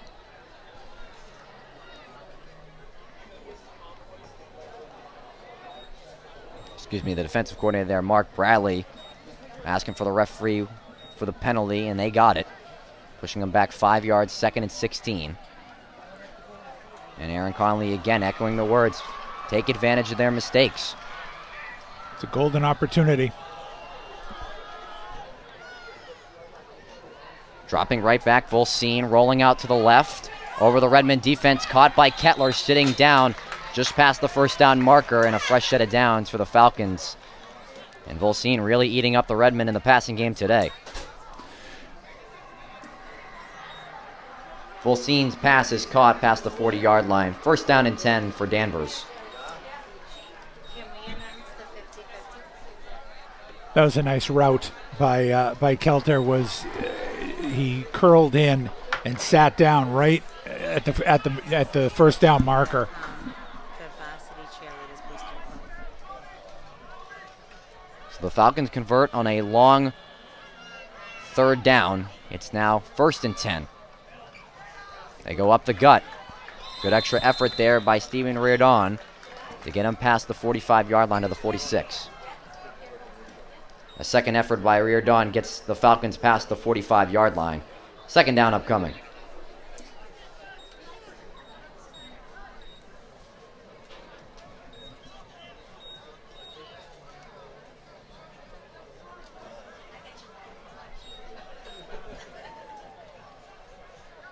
Falcons continuing to eating some clock, up by 2 possessions after the failed two-point conversion from the Redmen on the last possession. 2nd and 6 from the Danvers 46. Handoff right side. The Redmen trying to chase down Westcott, and they do. The ball is out. Do the Redmen have it before it went out of bounds? They did. Redmen football. Knocked out by Michael Sullivan, recovered by Sean Hurdle. Michael Sullivan forcing the fall of the Redmen, picked up by number 30, Sean Hurdle. Boy, I have to tell you, they were swarming that play, and then when the ball came loose, it was headed out of bounds, and Hurdle just flew in there and was able to get possession before he rolled out of bounds, too. Tremendous play all the way around by the defense.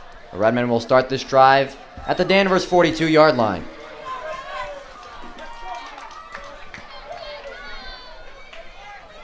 So what a big play on defense that is for the Redmen.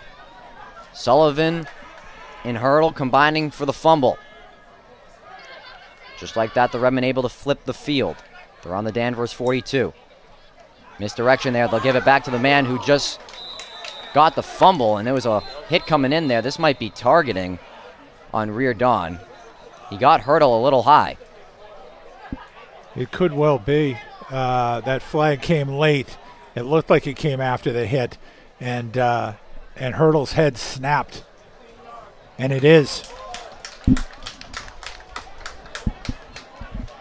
It'll be a face mask against Danvers. Face mask penalty on the Danvers Falcons at 15 yards at the end of the run. Automatic first down.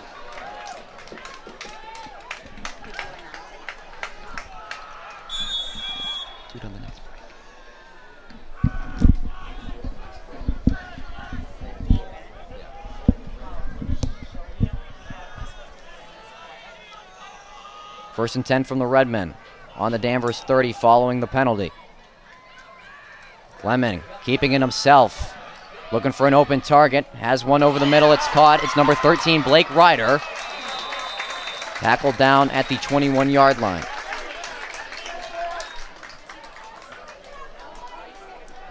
Blake Ryder makes the reception for the Redmen. Second down upcoming. And fans, we have the winning ticket for the Varsity Cheerleader Booster Club. The ticket number 367477. Again, the winning ticket 367477. That was a nice read by Fleming on that play. They were running a flood right. Nobody was open. He went to the check down receiver. But also of note, Aries Harris limped off the field after that play. He's on the sidelines now. 2nd and 2 for the Redmen. We're at the Danvers 21-yard line. Arbogast trying to stretch it out to the left side.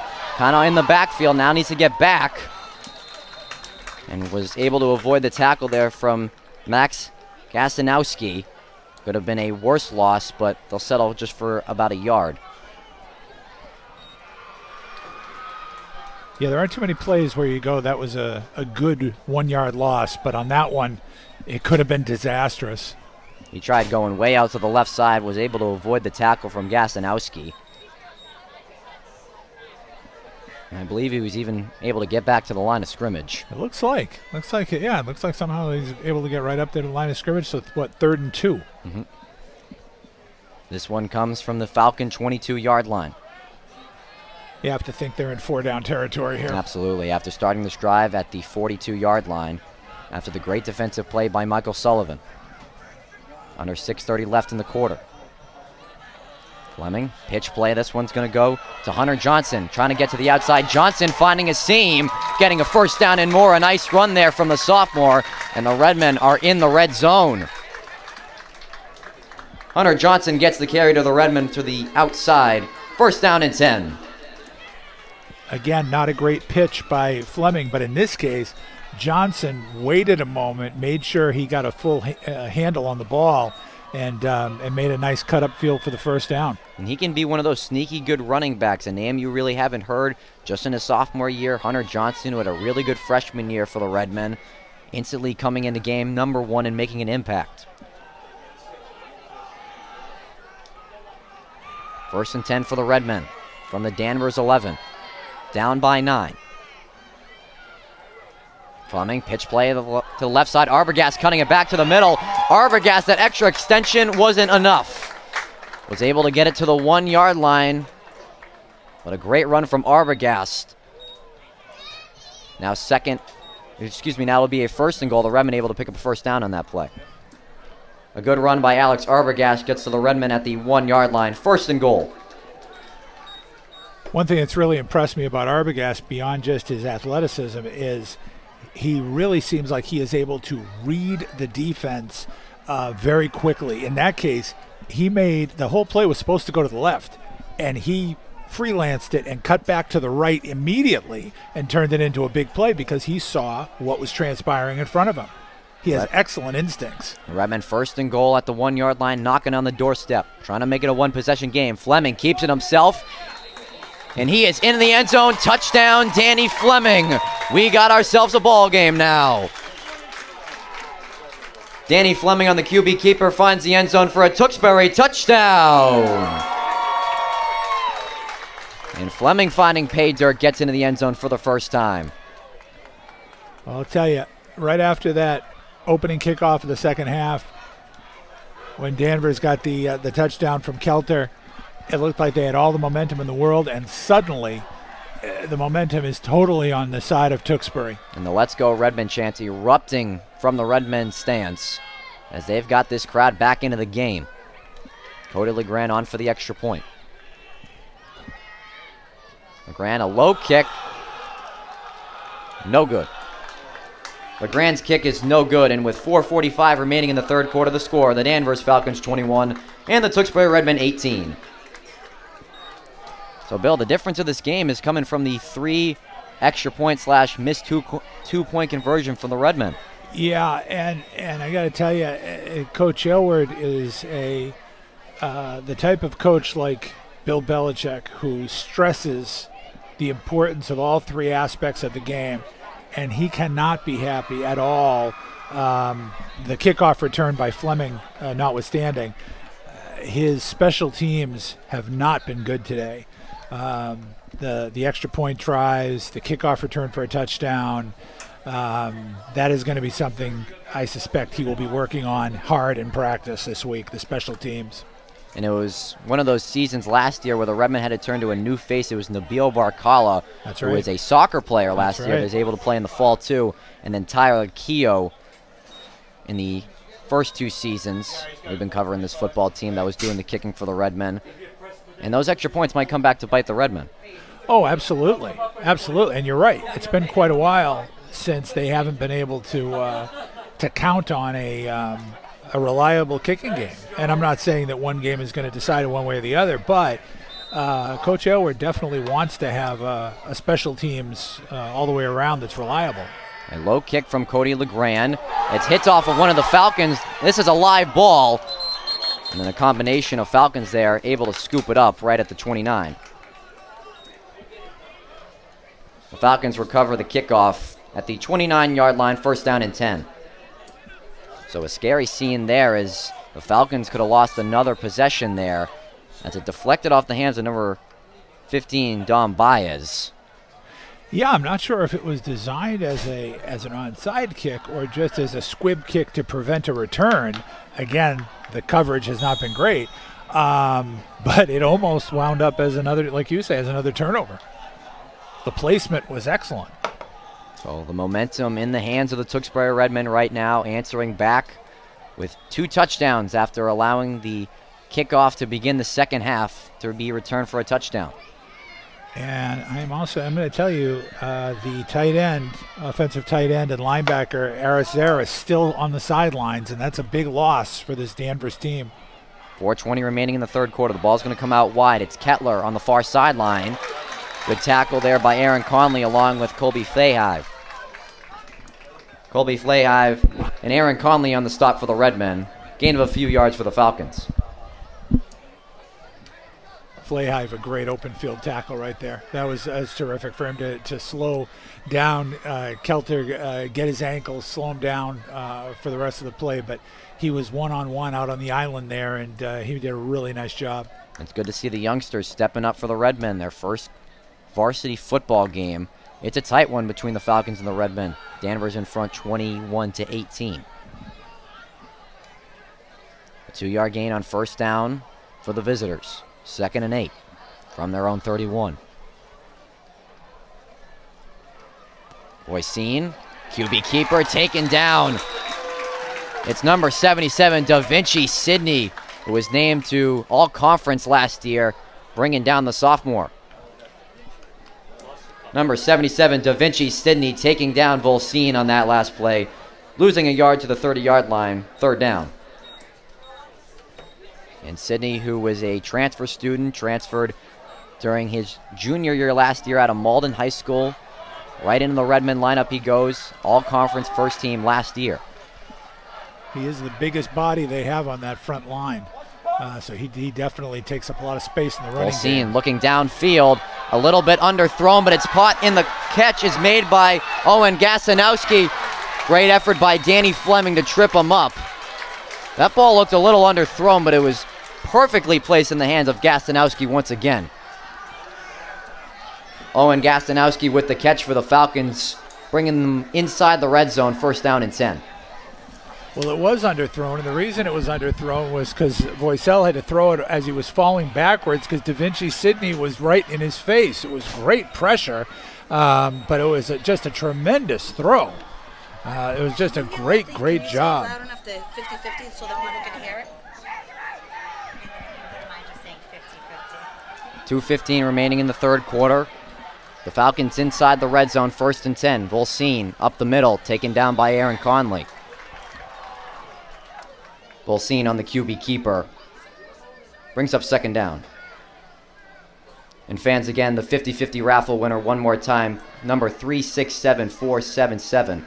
Again, the 50-50 raffle ticket winner, 367477. Thank you very much.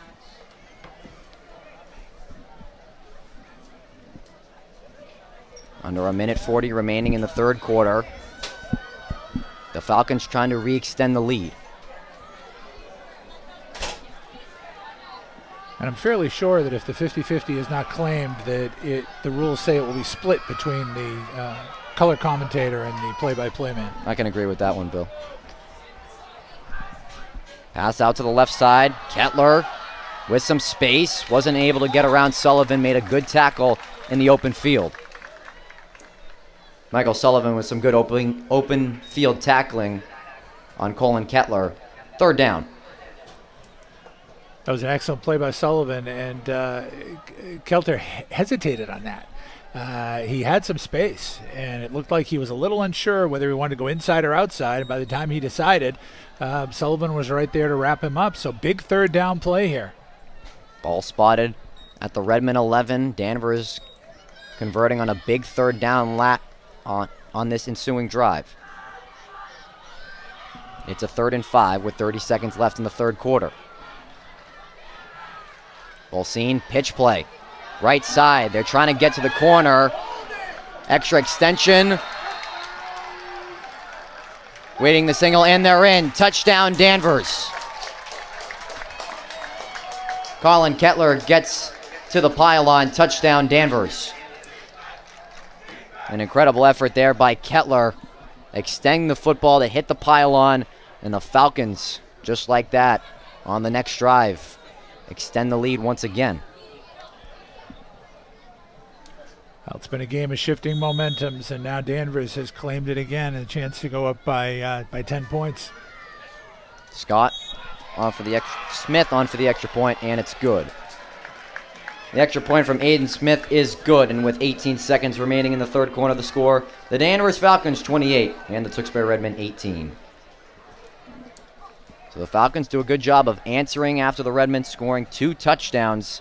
It's back to a 10-point ball game. 18 seconds left in the third quarter.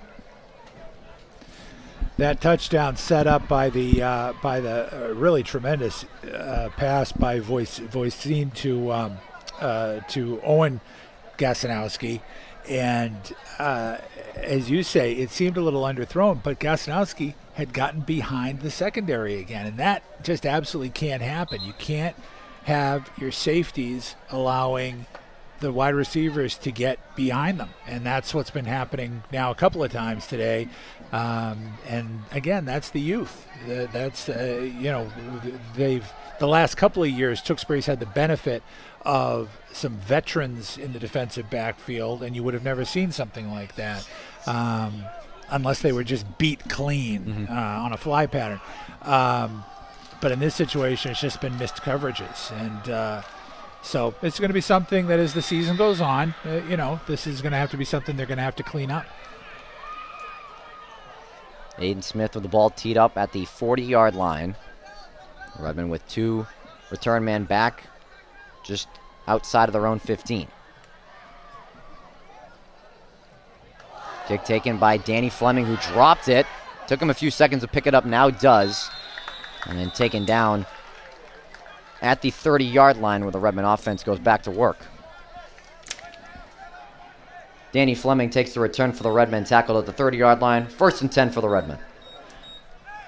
I know that Danny Fleming has the most experience back there, but I'll be perfectly honest, I would love to see Alex Arbogast returning kicks with his raw speed, getting the ball in his hand and letting him fly. I would really love to see that.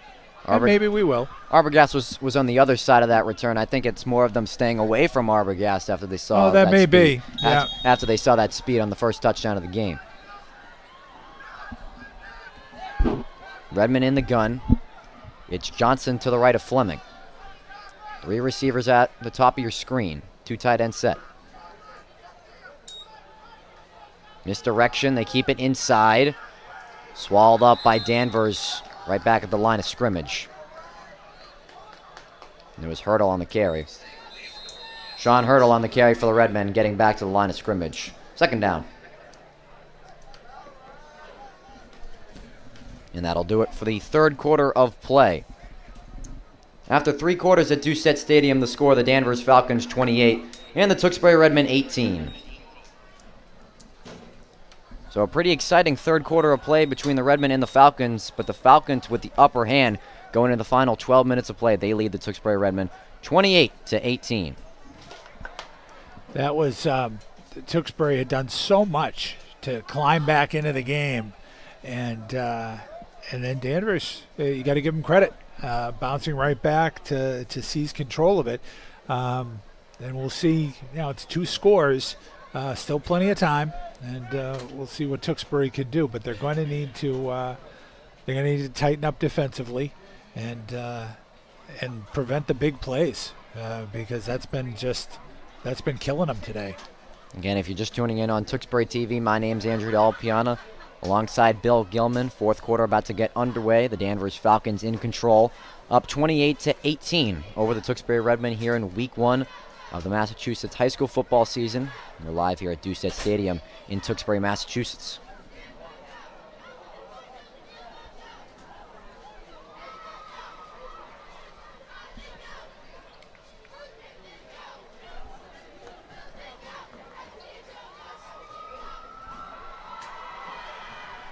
Both teams in the huddle getting instructions from their coach.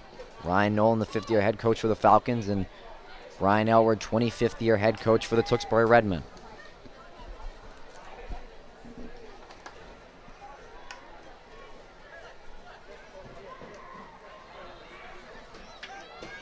Teams will switch sides once again. The Redmen now moving left to right here in the fourth quarter, while the visiting Falcons from right to left. It'll be a 2nd and 10 from the Redmond 30 to begin the quarter. Tewksbury coming out with the spread formation. Fleming, low snap, throwing it over the middle, able to get it over the defense, but dropped by Blake Ryder. He was able to get the pass over Zaris, who's grabbing that left knee. Pass incomplete, intended for number 13, Blake Ryder. 3rd down, timeout on the field. And it's Aries Harris again down on the field. He's had a tough day trying to come in and out of this ball game. He has, and Parisi has too, and they're both big guys, and you kind of hope. I mean, you like you said, he was grabbing the back of his leg. You kind of hope it's just cramping. You hope it's not a ligament. You hope it's not that he tore something. But you're right. He and Parisi, they're two big linebackers, have both come in and out of the game a few times. So we'll take an injury timeout on the field here. On that last play, it was well executed. They ran some good patterns, and a nice throw by Fleming, and Blake Ryder cut in right behind, as you said, behind the linebackers, in between the linebackers and the secondary. He was open, and he just, right off his hands, just dropped it. Blake Ryder, who served as the JV quarterback last year, switching to the wide receiver position and becoming, hopefully, a solid target for Danny Fleming this season. But Zaris, the junior tight end and linebacker, getting some help off the field once again. Just hoping everything's all right with number 87 over there for the Falcons.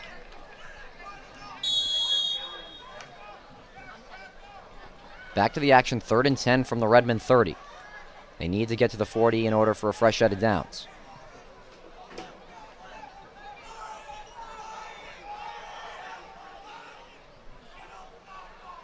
Fleming, high snap, rolling out to his right, avoids number 65, Glios. Now trying to escape out of the pocket. Still remaining on his feet. Danny Fleming, this could turn into a good run with some blockers upfield. Fleming getting an escort of blockers from the Redmen, and an incredible play from Danny Fleming to keep this drive alive. Unbelievable from number 9. Danny Fleming keeps the play alive with his feet and gets all the way to the 35-yard line for a Redmond 1st down. That was an absolutely unbelievable individual effort by Danny Fleming. He was down a couple of times. There was a rush coming in, a blitz coming in. He avoided that. It looked like he was down at the line of scrimmage. Wow. An absolutely incredible individual effort, and another Danvers player down, which is, again, giving Fleming a chance to get his breath back. Looks like 65. That's Evan Glios, who's listed as 275 lineman for the Falcons. He was the one who put the initial hit on Fleming that he was able to avoid. It looks like again, I hate to make assumptions, but it looks like the big boys, some of the ones that we mentioned earlier, who are some real large humans for Danvers, maybe this is an opening game. Maybe this is some conditioning issues here, whether it's cramping or just conditioning in the heat. It seems to be the big guys that are having some problems for the Falcons. And this is the 4th quarter. This is win time. The Redmen down by 10. That's Plays right. like that, keeping them in this ball game, are huge for this ball club. Well, this is an enormous drive right now to get it down back to a one-score game. They're on the 35-yard line. This is now a sense of urgency. 1st and 10 for the Redmen. Fleming in the I formation. Pitch play, Arbogast not on the same page once again. Arbogast cutting it back to the left, trying to make something happen, and taken down right at the 44-yard line. Redmond losing 9 yards on that last play. The just pitch plays haven't been there for them today. Yeah, that looked like a complete miscommunication. Arbogast was headed in one direction. That pitch went way behind him, and a play that was supposed to go to the right suddenly had Arbogast trying to freelance to the left. But this time, there were about a half a dozen Falcons in the way. There was no way he was getting there. So suddenly 2nd and about 20 The Redmond crowd trying to get the Redmond back into this game. Lost of 10 yards on that last play. It's a 2nd and 20 from the Falcon 45. Getting down to the 10-minute mark remaining in the final quarter. Fleming, bad snap, picking it up and taken down. The Redmen continue to shoot themselves in the foot. Another loss of yardage. A bad snap from the Redmen brings them back to midfield. It'll be 3rd and long. We're not used to seeing offensive execution issues from Tewksbury football teams. And when you're a young team and maybe you lack the explosiveness in the past, you can't be making these mistakes. You've got to be precise. And, you know, these can be fatal. And they got a long way to go. It's 3rd and 25 from midfield. They need to get to the Falcon 25. Fleming, play action pass. It's a back screen with a pass dropped by Hunter Johnson. Pass is incomplete.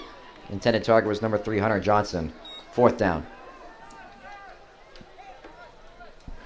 That's too bad. After that play by Fleming, the scramble down to the 35-yard line, it looked like this drive had a lot of potential. And then a couple of mistakes, and the Redmen are forced to punt. 9:04 remaining in the 4th quarter. The Redmen down by 10. A squandered opportunity on the last drive. Sullivan, a high kick, looking to the corner. Able to get a good bounce. And then down by Johnson. Looks like it's going to be right at the 12-yard line. Punt takes a friendly Redmond bounce down at the 12-yard line by Hunter Johnson. 1st and 10 for the Falcons.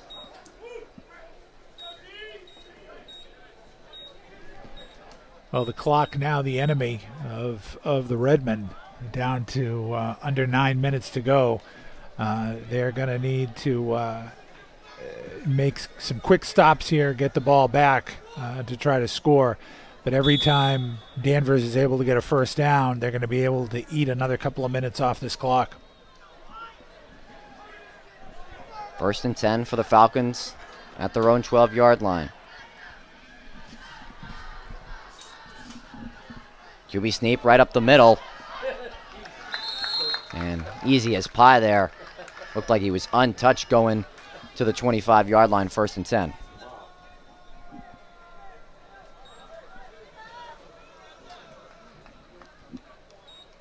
That was a really good call by the Danvers offense with Sidney out of the lineup for that particular play. They took advantage of the lack of size in the middle to get a big gain. Falcons get 13 on that last play, 1st and 10. Now up at their own 25. 8 minutes and change left in the 4th quarter. Just killing as much as the clock as possible. Handoff up the gut. Redmond still trying to bring the ball carrier down. Good extra effort there from the Falcons' offensive line. Let's push Baez forward. Don Baez getting a few extra pushes there from the Falcons' offensive line. 2nd down.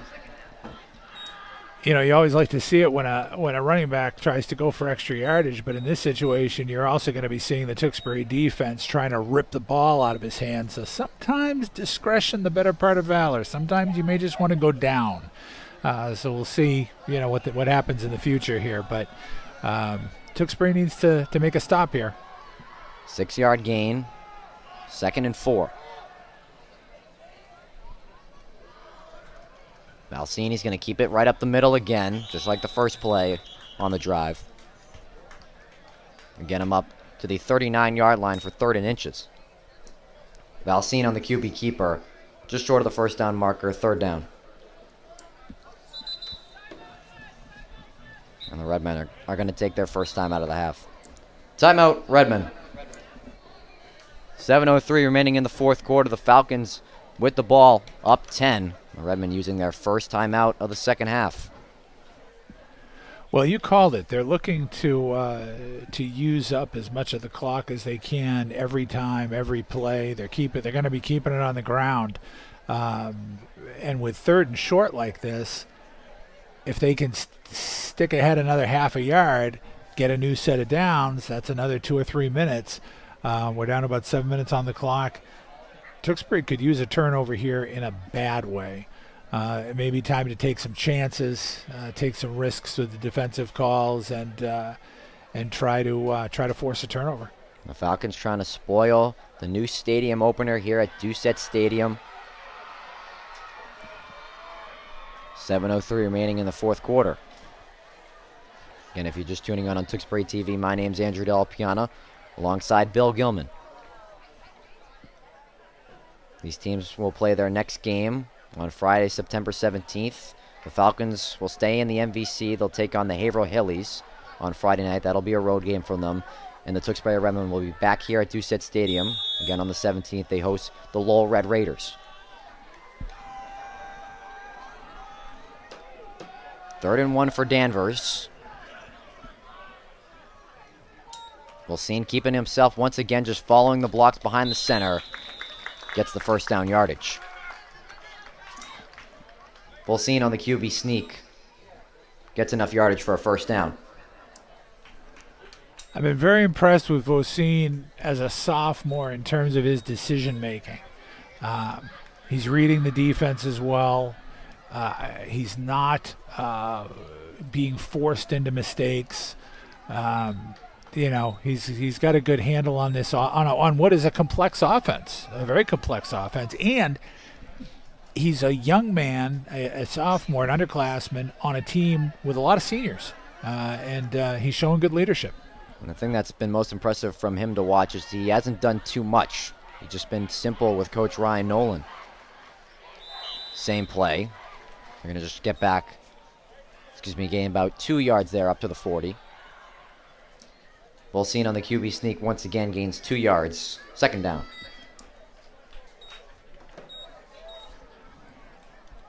Halfway through this fourth quarter, the Falcons possession and up by 10. Trying to dwindle down that clock as much as possible.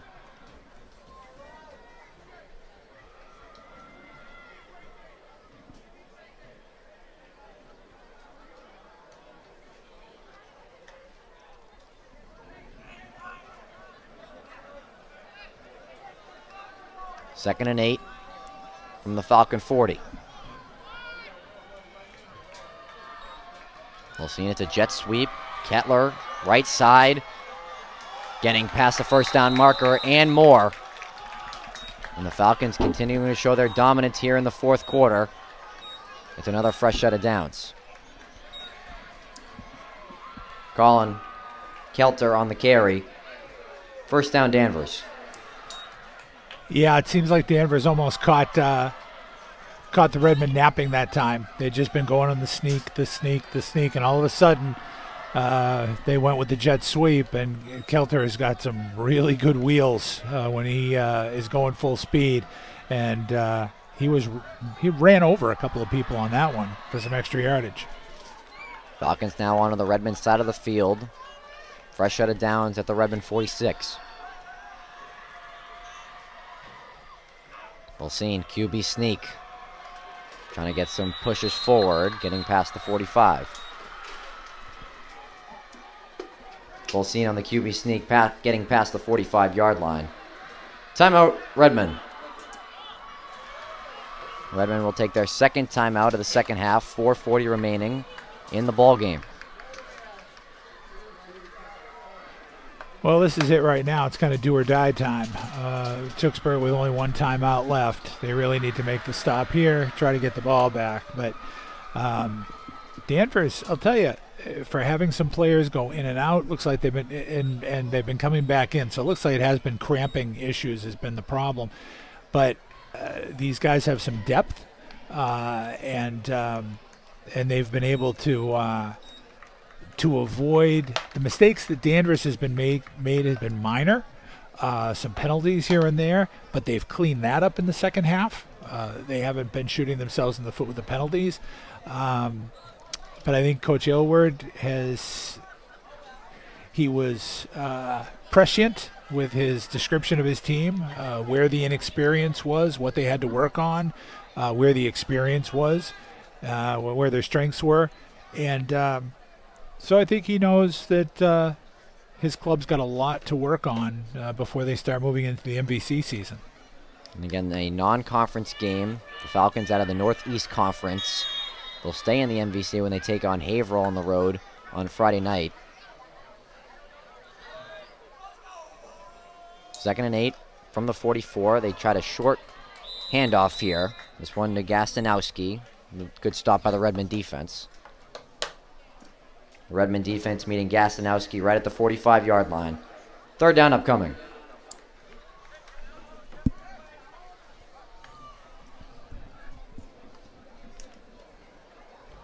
And that, of course, in the scope of the playoffs and whatnot, the fact that this is a non-conference game is a is a blessing. It's not as meaningful in the wins and losses of the season as a league game is. And the Falcons are going to use their first timeout of the second half. Timeout, Danvers. And one of the new rules they implemented in the MIAA this season is you only need 3 wins to qualify for the state tournament.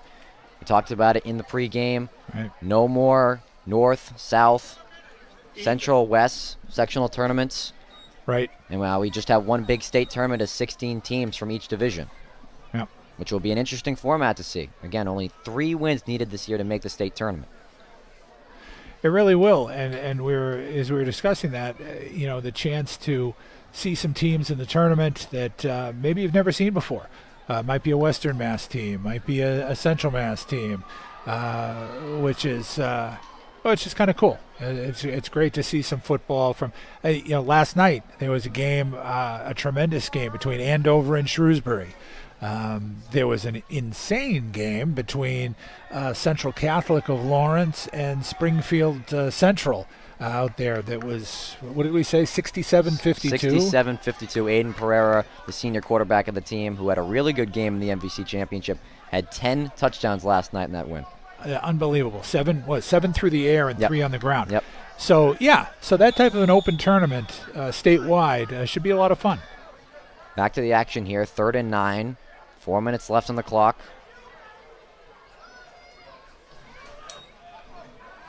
Boycine looking down the right sideline. Danny Fleming in coverage. A good catch made by Gastonowski getting past Fleming. And Fleming with the last-ditch effort to swipe his hands at Gastonowski's feet. But the receivers have just been incredible for the Falcons today. Valcine on the money once again. Owen Gastonowski with the catch. Gets the Falcons inside the 5-yard line, 1st and goal. Well, I'll tell you, the throw was right there, but the coverage was right there. That was probably the best coverage of the day. Danny Fleming was all over him, and Owen Gastonowski just went up over the top and pulled it in and managed to keep running. Just a tremendous catch, and as you say, a really nice throw. Voicine's been right on the money all day long. And this offense just been chugging along, continuing to put their foot on the gas pedal. No stopping the Falcons. And they are going to take a timeout. Timeout, Danvers. 3:01 remaining on the clock. The Falcons inside the 5-yard line, 1st and goal from the 2 upcoming. Up by 10 over the Tewksbury Redmen. So as we look ahead, the Redmen next game will be right here back at Doucette Stadium. They'll be taking on the Lowell Red Raiders on Friday night the 17th. Should be an interesting matchup. Hopefully the Redmen throughout the week, this defense didn't have one of their better games today, and fix it for Lowell, who does have another very good offense that the Redmen will face next week. Right, absolutely. And it's a short week of preparation for Coach Aylward's team. And as we've been saying, they've got plenty to work on. But I think it's mostly just tightening things up. They're going to get better as they go. They're going to get more experience. But the execution, the self-inflicted wounds are what they've got to clean up. And they can be better at that. They can avoid the penalties. They can be better at their coverages. And again, with every game of experience, they'll get better and better. It's just giving them a little bit of time. And of course, but Lowell is, again, will be another challenge right out of the gate. And of course, you got to credit Danvers' performance today, coming in on the road, week 1 of the season, taking control of this ball game, quieting the home fans here at the new stadium. There was a lot of anticipation walking into the building today, and they've done a good job of keeping the home crowd quiet. Voisin, QB sneak once again. He got his knee down right at the 1-yard line. Full scene on the QB keeper, taken down right at the 1-yard line. 2nd and goal.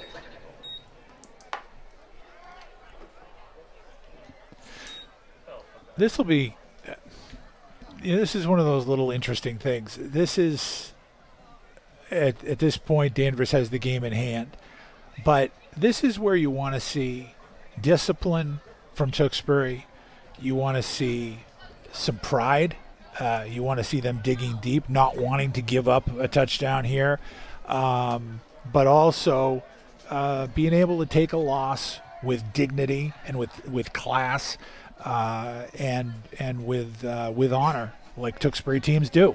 You want to see them keep their composure. So we'll see how they do here, how these younger players do, and hopefully the seniors will lead by example. And that was number 64, Joey Parisi there for the Falcons, hobbling off the field. Of course, you don't want to see any injuries here inside 3 minutes with a game in hand for Danvers. 2nd and goal from the 1-yard line.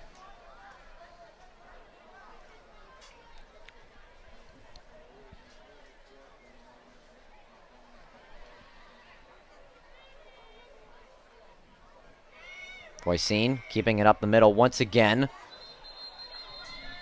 The Redmen able to do a good job keeping them out. Redmen defense making the stop. Brings up 3rd and goal. He's not trying. He's milking the clock. I don't blame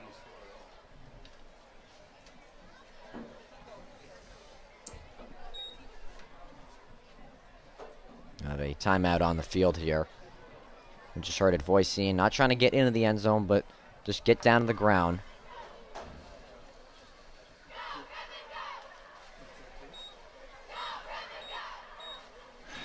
And Coach Elward using his last time out. You don't get any points for hanging on to them, so you might as well use them.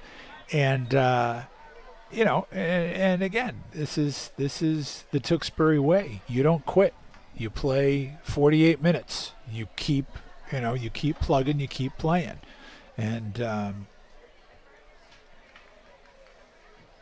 we saw a good example of that. Didn't mean to cut you off there. No, go right ahead. One example of that, when they played Central Catholic last year, they were getting dominated in that first half, were able to make it a ball game in the second half against one of the more powerhouse teams in the state, Central Catholic. Of course, we talked about them a little bit earlier in their win against Springfield Central. The ability not to give up on themselves, no quitting in this team, is one of Brian Elward's keystones that he's followed during his tenure as the Redmen coach. Absolutely. 3rd and goal. Voisin, this time he's going to get in the end zone for a Danvers touchdown. Travis Voisin on the QB keeper finds the end zone, touchdown Danvers.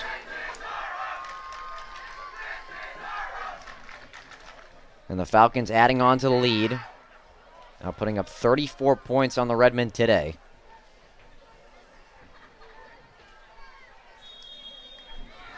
Aiden Smith on for his 5th extra point. Whistle's coming in before the snap. Number 5, Colby Clayhive on the return for the Redmen. Gets to the 43-yard line, 1st down and 10.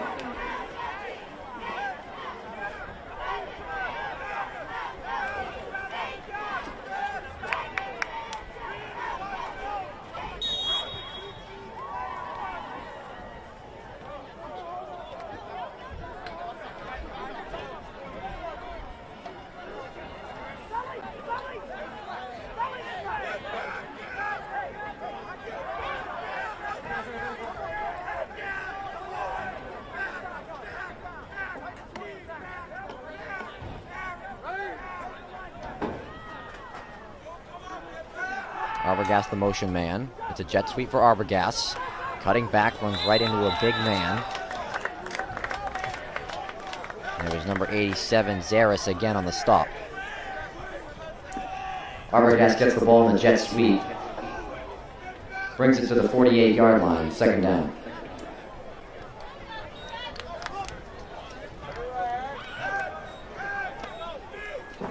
To see Zaris still in there now also tells me a lot about him. He is a football player. He has gone out of the game. He's still limping, and he's gone out of the game a few times with cramps. And he's one of those guys that's taken the beating today. A lot of injury timeouts taken for him. Yeah. Play action pass, Fleming. A lot of time in the pocket. Now the pressure comes. He's got to get out of the pocket and does. Fleming getting to the 40-yard line.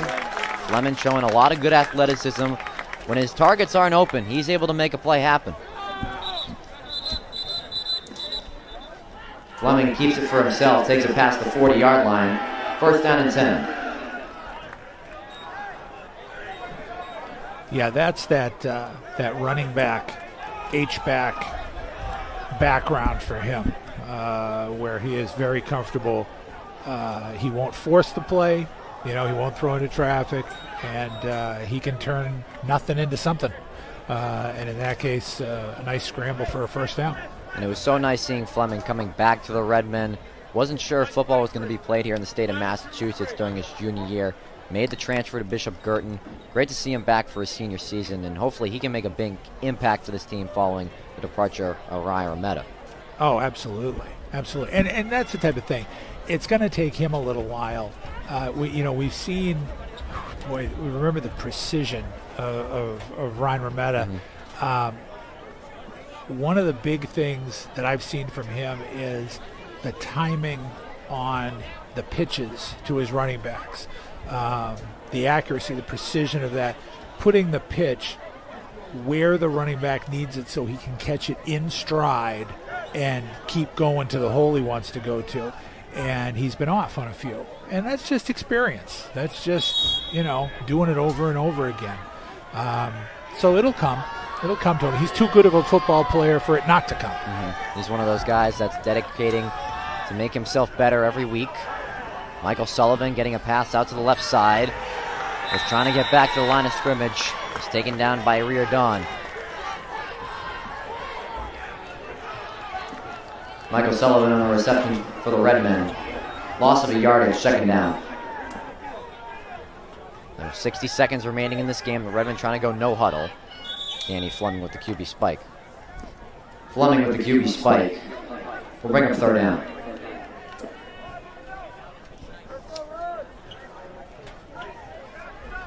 As you mentioned, 25th year for Coach Brian Aylward, silver anniversary season.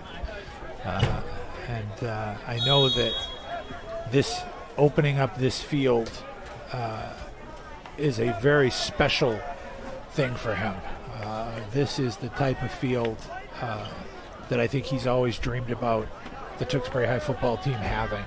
And this is a legacy that will, it's the success of the program that has led to the town supporting something like this. It's going to be a legacy that's going to last decades. Third and 12, a little wobbly pass behind Sullivan, incomplete. Fleming's pass is incomplete. Intended target was Michael Sullivan. Fourth down.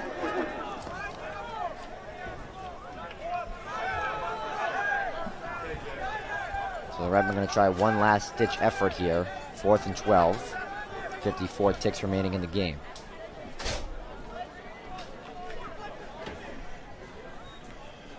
It's also interesting seeing, as we watch the game on the new field, we have the visual of the new school being built, also on the site of the former football field, and that will be a whole exciting new thing for the town, the new elementary school. 4th and 12 for the Redmen from the Falcon 41. Trying to keep the game alive. Fleming on the rollout right. Looking for Sullivan. Hit while he tried to catch it. Turnover on downs. Fleming's pass incomplete, was looking for Michael Sullivan. Turnover on downs. The Falcons do a good job in coverage, eyeing in on Michael Sullivan, hit him as he was trying to bring it in. They did. It was a good timing on the hit to his back, and it was actually a nice rollout, good throw, right on the money, and Sullivan had it in his hands, but took a helmet and shoulder pads right between the shoulder blades as he was trying to reel it in. So, as you say, turnover on downs, and that should about wrap things up. I believe it's two kneel downs from Voisin that's going to take care of this ball game.